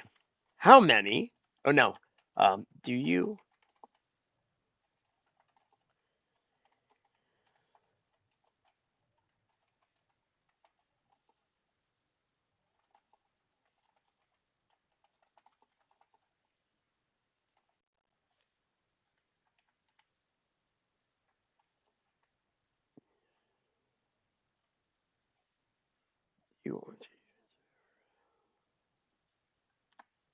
All right. Do you want J.D. Vance, Marco Rubio in 2028? Tribes that trespassed our land, raided our towns, and killed Americans. We ultimately won these battles and transferred the great state of Florida in 1821. And then a mere 2 years later, one of these leaders declared something called the Monroe Doctrine. The legacy of then Secretary of War James Monroe, who later became President James Monroe, and Major General Andrew Jackson, who also later became president, defines the challenge that we have before us today. They say history doesn't repeat itself, but it tends to rhyme. And our interest over this shared geography is the same today as it was 200 years ago. Today, the Department of War once again has historic leadership under Secretary Pete Hegseth, committed to working with all of you of territory in this of territory. There we go. Right on cue. General Nordhaus. And thank you to my good friend, Secretary Hegseth, who I've long admired, but I've gotten to know personally in the last number of months. And he is as fine a gentleman and as fierce a warrior as you will ever meet. And we've all learned to put our faith and confidence in his leadership of the War Department. So thank you, Pete. There's been a paradigm shift under President Trump in the Western Hemisphere in the last 14 months. Some of that was touched on by the earlier speakers, but just to restate it, we are not going to cede an inch of territory in this hemisphere to our enemies or our adversaries. Our national security, our homeland security, the safety and well-being of our people begins at home, begins in our neighborhood, begins in our home region. And for too long, we have allowed foreign enemies, foreign adversaries, and enemy terrorist organizations to control territory and spaces in this hemisphere where they can project power, project threats, and directly threaten the lives of your citizens and our citizens. And so under the leadership of President Trump, we are using hard power, military power, lethal force to protect and defend the American homeland. Not a single one of your nations should tolerate the existence of a single square mile of territory that is under the control of any entity other than the sovereign governments of your country. The idea that we would have in this hemisphere area that are under the physical control of foreign terrorist organizations, paramilitary organizations, is completely unacceptable. The cartels that operate in this hemisphere are the ISIS and the Al-Qaeda of the Western Hemisphere, and should be treated just as brutally and just as ruthlessly as we treat those organizations. What we have learned after decades of effort is that there is not a criminal justice solution to the cartel problem. There are elements of the problem that require a criminal justice solution, to be sure, but just as we fought Al-Qaeda and fought ISIS with the tip of a very lethal spear, the reason why this is a conference with military leadership and not a conference of lawyers is because these organizations can only be defeated with military power. And I see some heads nodding up front because they understand. You're dealing with a lot of lawyers in your own country, I'm sure. You have my permission not to listen to them. The key condition of human flourishing, of prosperity, is order and security. A country cannot pursue economic growth, cultural enrichment, art, architecture, education, science, if it doesn't have fundamental security first. And for too long, we've been caught in a vicious cycle in this hemisphere where countries from Mexico down to the tip of South America do not provide their citizens with basic physical security. So those citizens, in search of economic opportunity, illegally immigrate to the United States. They pay the smugglers, they pay the cartels, who then grow richer, who then go more powerful. And then your countries in turn become poor because you've lost your citizens, you've lost your human capital, you've lost your opportunities to develop and to grow. So you get poor, the cartels get more powerful, nothing changes, nothing improves. You have to break that cycle. You have to completely sever it. And that begins by dismantling these organizations that deal drugs, deal violence, assassinate, extort, blackmail, and also traffic illegally in human beings. That is a form of terrorism too. Illegal immigration facilitated by criminal networks is a form of terrorism.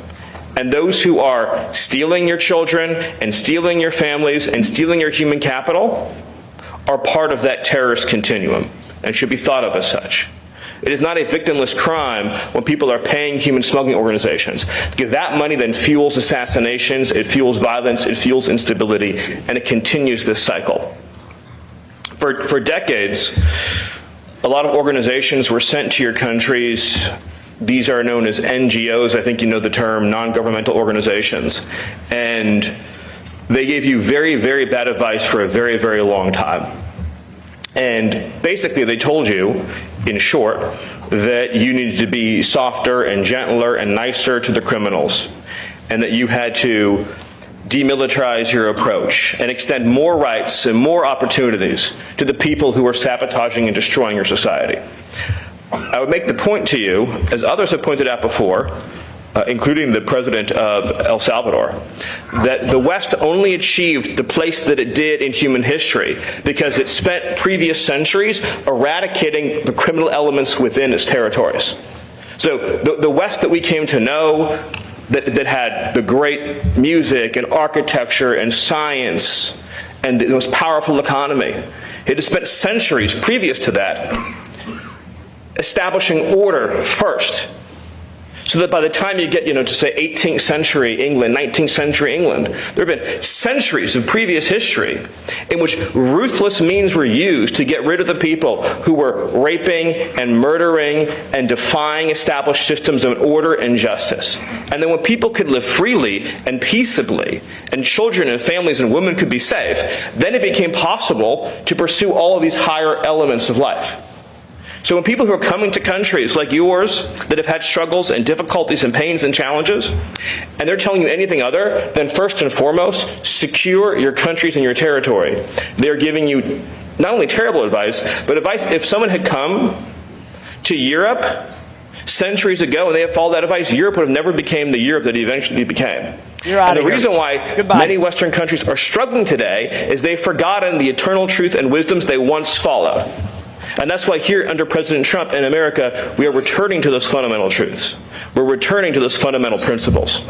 So I'll just close by saying that you will have in President Trump, in the White House, in the Department of War, the Department of State, and the whole of our government, unwavering support, unwavering commitment and fidelity in achieving this mission, which is very simply to eradicate the criminal cartels and terrorist organizations, to deprive them of control of weapons, spaces, institutions, and territory.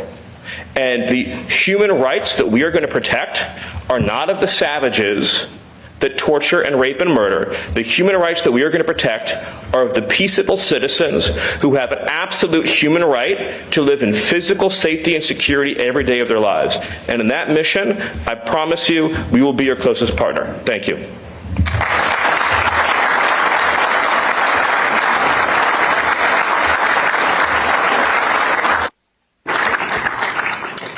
Ladies and gentlemen, it is now my distinct pleasure to introduce our Secretary of War, the Honorable Pete Hegseth.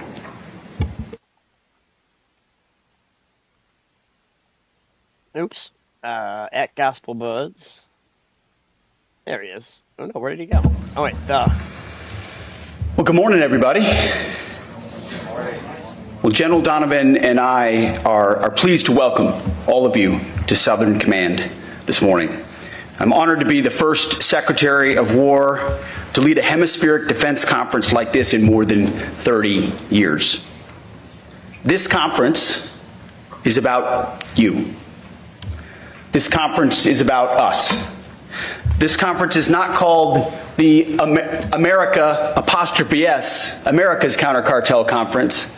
It's the America's Counter Cartel Conference. This is about what we together can do. You know, it's been more than 200 years since our nation struggled for independence from foreign rule. The War of 1812 was about the United States defending its independence and protecting its territory. A 47-year-old Carolinian who was a major general in the Army, as was mentioned, Andrew Jackson, defeated a British army almost double the size. Addressing his troops after victory at the Battle of New Orleans, Jackson declared, "Natives of different states acting together for the first time have reaped the fruits of an honorable union." His success galvanized a young country. In 1816, our country elected a Revolutionary War hero as president. James Monroe fought in the Continental Army. Leading a charge against German mercenaries fighting for the British, the enemy fired a musket ball at him. It severed his artery and he almost died. But the young captain rallied and grew to be governor of Virginia, Secretary of War, and one of our greatest presidents. In 1823, President Monroe said that the United States owed the success of that young country to the candor and amicable relations with other powers to affirm our national policy. President Monroe declared, "We should consider any attempt on malign countries to extend their system to any portion of this hemisphere as dangerous to our peace and safety." It was the Monroe Doctrine of 1823. And today, some 200 years later, we still marvel at the wisdom of President Monroe's declaration. We, like you, want borders and sovereign territories that are secure. We want unfettered access to key terrain and trade so that our nations can industrialize. And we want to prevent external powers from threatening our peace and independence in our shared neighborhood. This is the essence of the Monroe Doctrine. No external power will interfere in this hemisphere. Ours should be a region of strong, sovereign nations. It's the same principle that animates President Trump's defense approach today. President Trump and his Department of War are ushering in a new era of homeland and hemispheric defense, rooted in the unique heritage of our nation and your nations. Under President Trump, we restored the Department of War. You see, the Department of War was established by General George Washington and served our nation from its founding through our hard-fought victory in World War II. Many of your countries also once had ministries of war. Under President Trump, our nation has a newfound resolve that our founders would recognize, as Stephen alluded to and spoke to. They would recognize it, and they would appreciate it. We are at long last putting America, Americans, and the Americas first, ensuring peace through strength and restoring common sense. At our department, we're doing it by restoring the warrior ethos, rebuilding our military to historic levels, and reestablishing deterrence in this hemisphere and around the world. For too long, leaders in Washington and their foreign policy functionaries abandoned the simple wisdom of the Monroe Doctrine. They were consumed with the United States only going abroad. They ignored the warnings of President John Quincy Adams, who said that if our nation went overseas only in search of monsters to destroy, that we would cease to be the ruler of our own spirit and our own backyard. Under previous leaders, we grew obsessed with every other theater and every other border in the world except our own. These elites reduced our power and presence in this hemisphere, opting for a benign neglect that was anything but benign.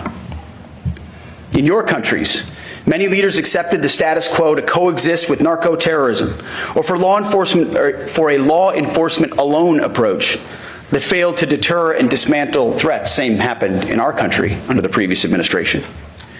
And the result of this collective neglect was fatal. More than 1 million Americans were killed by fentanyl, cocaine, and other drugs. Numbers greater than any casualties we've sustained in war. Millions of illegal aliens invaded our borders and destabilized nations across the hemisphere. Under Joe Biden's administration, what do you mean the by human smuggling industry exploded by more than 2,000%. From a $500 million so-called industry in 2018 to $13 billion by 2022. Cartels of terrorists across our hemisphere, enabled by adversaries, created and profited from chaos. What creates chaos? No leadership creates chaos. In our nation, narco-terrorist groups like Tren de Aragua prospered. They raped, they poisoned, they murdered innocent Americans. They terrorized our cities, our towns, and our neighborhoods like they do yours. Across this region, these gangsters control and terrorize large swaths of your territories, kill thousands of your people, and promote chaos that makes normal life sometimes almost impossible. Crime has spiked massively. Our hemisphere has 1/8 of the population, yet 1/3 of the violent crime. There's a reason for that. America's retreat from protecting its citizens and the complacency of many neighbors in this hemisphere was a great betrayal. That's what it was, a great betrayal against our people and our nations. Well, President Trump recognizes the wisdom of the Monroe Doctrine, and the days of us betraying and endangering our own citizens are finished. President Trump has reestablished the Monroe Doctrine, the Trump corollary of the Monroe Doctrine, or if you'd like, for short, you can just call it the Monroe Doctrine. Under President Trump, securing America's interest in the Western Hemisphere and keeping our homeland safe are our top national security priorities. The President's historic national defense strategy ensures that the Department of War will prioritize resources around the threats and objectives that are core to homeland defense and the people and prosperity of the American people.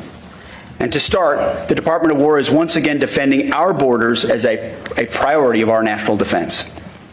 With our law enforcement partners, we are defending our borders and making our streets safe again. Crossings at our southern border, at the U.S.-Mexico border, have dropped to the lowest number in history. Murders nationwide have plummeted by more than 20%. We now have operational control of our southern border. 0 people are crossing our southern border. We will not rest until we have complete operational control of every inch of all of our borders. So it starts with us. We're addressing it, but we're not stopping there. Under President Trump, for the first time in history, the Department of War is on the offense against narco-terrorists as well. Thanks for should back up a step, John. though. Appreciate it. In order to get 100% operational control of our border, we didn't just look at Border Patrol and say, that's your job. It's a law enforcement function. We deployed the United States military. Right now, the Division Command of the 101st Airborne is in operational control of the southern border. We ensured that the most capable assets we had in our country were deployed to our own border to defend that border against the narco-terrorists and drug dealers seeking to enter our country, not treating it simply as a law enforcement function. Working with our partners, but recognizing it's a core military function. But going on offense with Operation Southern Spear has restored deterrence against the narco-terrorist cartels that profited from poisoning Americans. Last month, we went a few weeks without targeting a single boat. Why?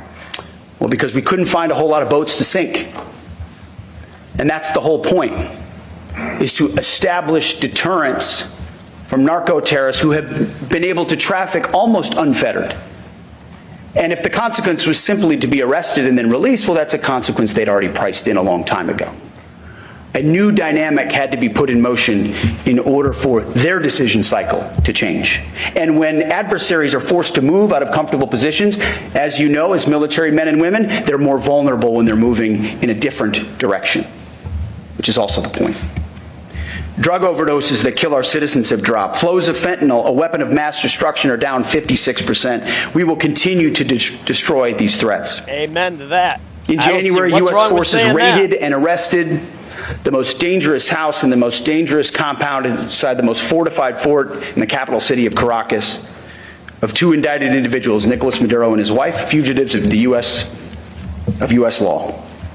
Operation Absolute Resolve showed the bravery of America's best, our warfighters. Nobody can do what the United States of America can do. It's not even close. President Trump has shown what is possible when you reject the status quo delusion that threats to our homeland and our hemisphere are somehow secondary. America is prepared to take on these threats and go on the offense alone if necessary.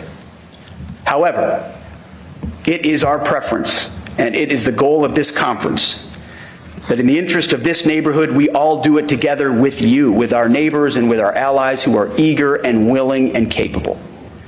To do this, to work together, we must first acknowledge what was lost and then understand what needs to be restored. All the nations represented in this room are offsprings of Western civilization. Our nations are and always will be united by our heritage, our history, and geography in this new world. We share the same interests. Scott, come on, man. And because of this, we face an essential test. Stay on topic. Whether our nations will be and remain Western nations with distinct characteristics. I respect your opinions, but Christian nations under God. Proud of our shared heritage with strong borders and prosperous people ruled not by violence and chaos, but by law, order, and common sense. Or whether we are permanently torn apart by something else, led astray by competing forces, radical narco-communism and anarcho-tyranny, which threaten our people, borders, and sovereign lands in the name of a false sovereignty or a false peace. Uncontrolled mass migration, which overwhelms domestic resources intended for deserving citizens and drives unchecked crime and unchecked violence. Or the belief in so-called globalism that seeks to erase our distinct national identities in the name of tolerance, erase our borders in the name of compassion, and erase our warrior ethos and that which makes us strong in the name of so-called diversity and political correctness.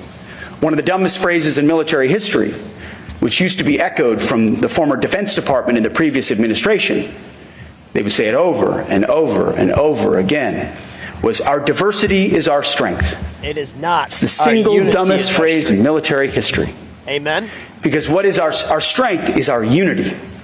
Our strength is in our shared purpose, in the training we do together, the capabilities we have to do, we can do together. In our context, the Constitution we swear an oath to defend together, the uniform we wear together. That is our strength. We reject other notions and offer a new choice. We must defend our national interest and restore our national identities. Otherwise, the outcome is the same. Our hemisphere will be poorer, more dangerous, and weaker. This matters not because we seek to preach to you about culture wars or ideologies, or to tell you how to run your countries. We're not here to tell you how to run your countries. Instead, it matters how we assess the threats facing us and the choices that we make on how to overcome them. That is what will define our destiny. President Trump understands that today's threats to border security and key terrain in our hemisphere are existential questions for our nation and for all of yours. When adversaries conduct incursions in this hemisphere, off the coast of a U.S. state, Alaska, or off the coast of Greenland, or in the Gulf of America, or the Caribbean, that is a direct threat to the United States homeland and to peace in this hemisphere. When adversaries control ports or infrastructure along strategic choke points for U.S. and hemispheric trade, such as the Panama Canal, or install military facilities just miles off our shore, that is a threat to the United States homeland and peace to this hemisphere. When terrorist killers and cartels capture strategic infrastructure, resources, and entire towns or cities close to U.S. borders and U.S. shores, or profit from mass illegal migration, that is a threat to the United States homeland and a threat to all of you as well. Absolutely. To the Americas. The same adversaries that threaten our shared heritage threaten our shared geography as well. They seek to displace the historic North-South relationship that we've always shared with some sort of a new global South that excludes the United States and other Western nations, but includes non-Western powers and other adversaries. The answer to our challenge is not to ignore our geography in the name of global interests, but to embrace our shared geography in the name of national interests. That is why President Trump has drawn a new strategic map from Greenland to the Gulf of America to the Panama Canal and its surrounding countries. At the Department of War, we call this strategic map the Greater North America. Why? Because every sovereign nation and territory north of the equator, from Greenland to Ecuador and from Alaska to Guyana, is not part of the global South. It is our immediate security perimeter in this great neighborhood that we all live in. Each one of these countries border either the North Atlantic or the North Pacific. Each one of these countries sits north of the two basic geographic barriers that exist in this region, the Amazon and the Andes Mountains. This is basic geography that we don't teach in schools as much as we should. And it restores our North-South relations, and we must get it right. In the North, the United States must enhance posture and presence in cooperation with you and our sovereign partners to defend our shared immediate security perimeter. In the South, meaning south of the equator, the other side of this great neighborhood, we will strengthen partnerships through increased burden sharing. This will enable you to take a greater role to defend the South Atlantic and the South Pacific, and to secure critical infrastructure and resources in partnership with us and other Western nations. This is what we did in World War II, just like we sunk ships with torpedoes in World War II. At the Department of War, we called it the quarter sphere defense. And we will do this again. If we're serious about our national security, and if we prioritize geography, business as usual will not stand. This means that for every country in this hemisphere, border security must be your top priority. Border security is national security. President Trump said it when he first started to run. You're not a country if you don't have borders, and he's right. President Trump sealed our border by directing the military to mobilize resources and personnel to stop invasion by cartels and other criminal actors. You can do this as well, and many of you have. This also means that you too can and must go on the offense against narco-terrorists.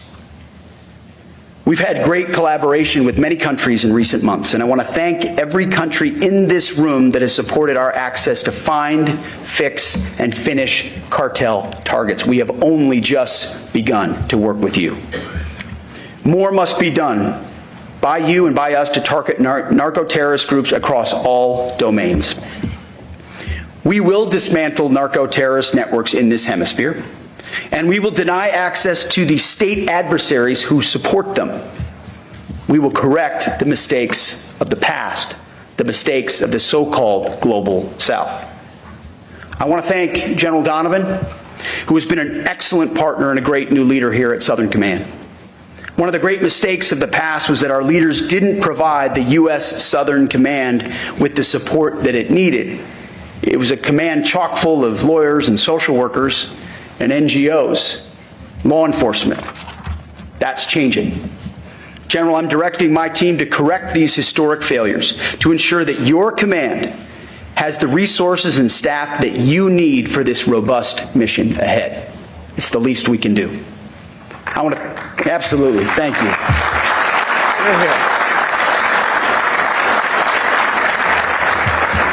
It's about time. But it's not just us at the Department of War, and it's not just Southern Command.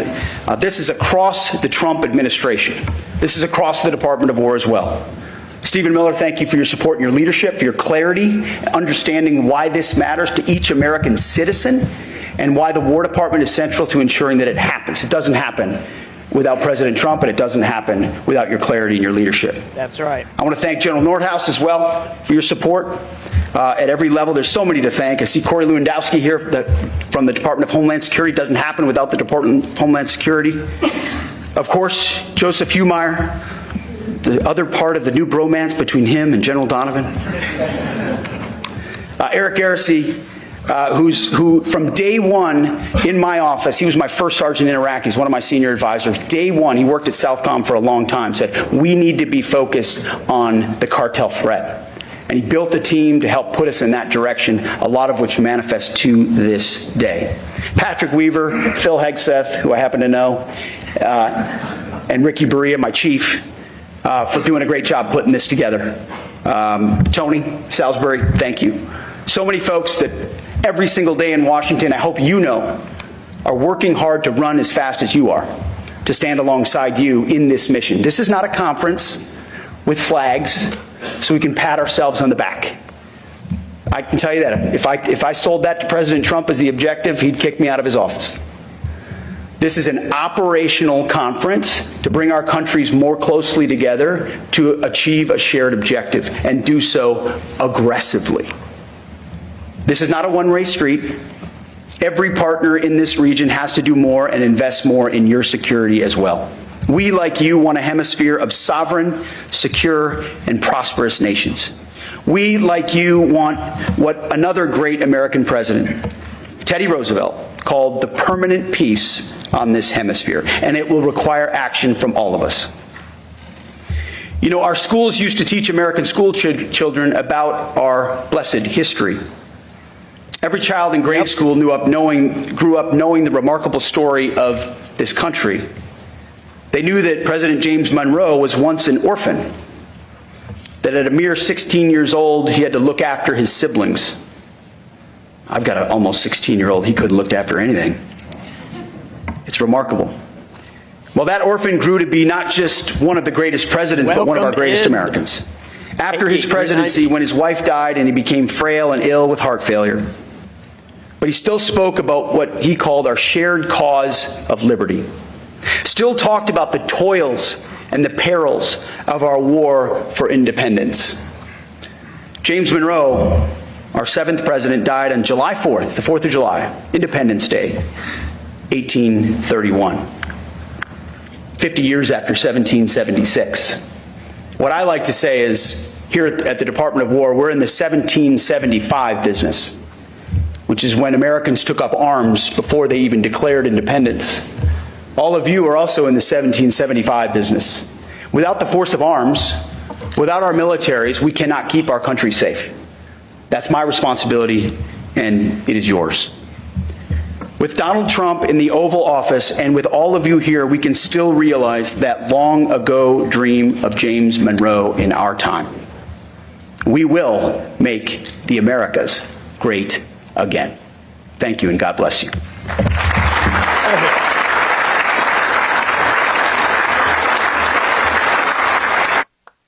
Excellent. That was fun.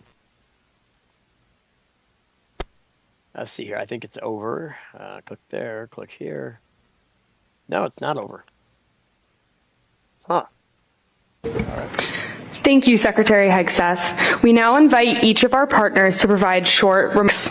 Please deliver your remarks seated at your chair instead of coming up to the podium. Prime Minister Phillips of Guyana, you have the floor.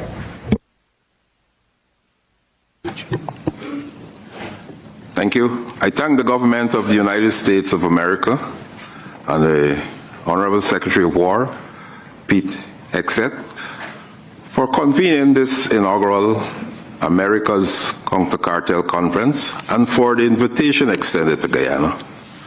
Guyana and the United States share a strong and expanding strategic partnership built on mutual trust and robust defense and security cooperation. Through capacity building, joint exercises, and policy and technical engagements, our countries have worked closely together to combat narco-trafficking and other forms of transnational crime. Okay, you're out of here, Ethan. The transnational activities of Go get cartels, some manners from your mother. gangs, and other criminal actors threaten regional peace and security. These networks undermine the rule of law, weaken institutions, and threaten the safety and economic well-being of our citizens. For countries like Guyana, located along important maritime and regional transit corridors, addressing narco-trafficking and narco-terrorism requires strong cooperation among our nations. These threats demand coordinated intelligence sharing, enhanced operational cooperation, and strengthened defense capabilities across the hemisphere, and to continue to respect the sovereignty and territorial integrity of every state. As our region continues to grow economically and strategically, it is also essential that we work together to protect critical infrastructure, strengthen national institutions, and enhance our resilience to evolving security threats. Through deeper cooperation and partnership, we can ensure that our hemisphere remains safe, secure, and a true zone of peace. Yeah. Guyana welcomes the adoption of the Joint Security Declaration of this conference and looks forward. Okay, I heard enough.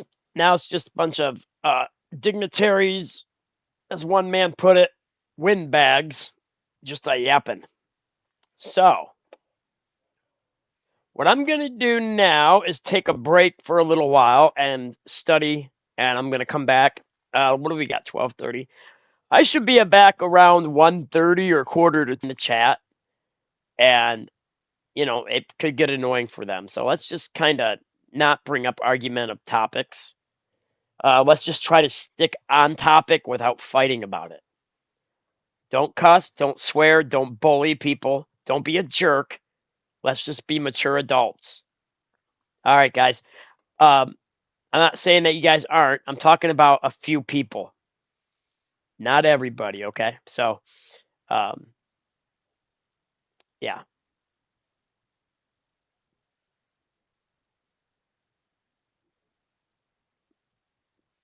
All right, guys. I'll be back in a little bit. And never forget, guys, that God has put us in the greatest nation in the world. A nation that we have freedoms unlike any other nation in human history. Grateful and thankful for that, especially with President Trump and Pete Hegseth. My God, they're just trying to keep our country safe and secure. I don't see what is so bad about that. I've been poor my entire life. I could care less about money. I could care less what President Trump wants to do with money. I could care less what Pete Hegseth wants to do with money. When you vote, you got to vote between the lesser of the two evils. Not every president and every Congress drives me nuts. Leftist liberals, I can't stand.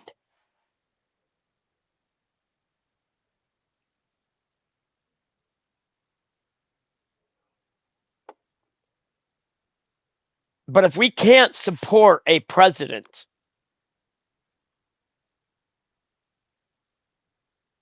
that is looking out for the best for our country, why are we insulting him? He closed the borders. He's getting rid of illegal immigrants. Many, not all, but many are extremely violent. Lincoln Riley would still be alive today if the left didn't open those borders. And hundreds of other girls and men and boys would still be alive if the left didn't hate our great constitutional republic founded on the gospel of Jesus Christ. And yet we whine and moan against our own nation when we have leadership that actually cares about our great nation. We should be ashamed of ourselves. Would you rather have Otto Penn Biden, or would you have President Trump?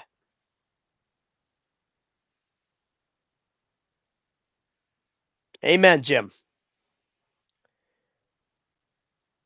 So the next time you want to complain, I don't even know where this is coming from. Next time you want to complain, consider the last 4 years. Under an administration that wanted to absolutely rip the Constitution of the United States in half and destroy the liberties and freedom, the God-given freedoms of the United States, and yet we whine and moan over it. You should be ashamed of yourself. Many of you that complain, most likely, not all of you, voted for Trump.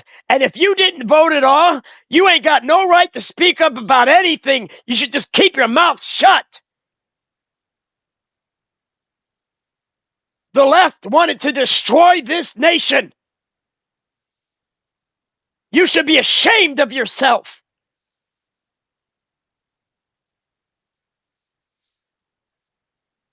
Whining and moaning never helps anything.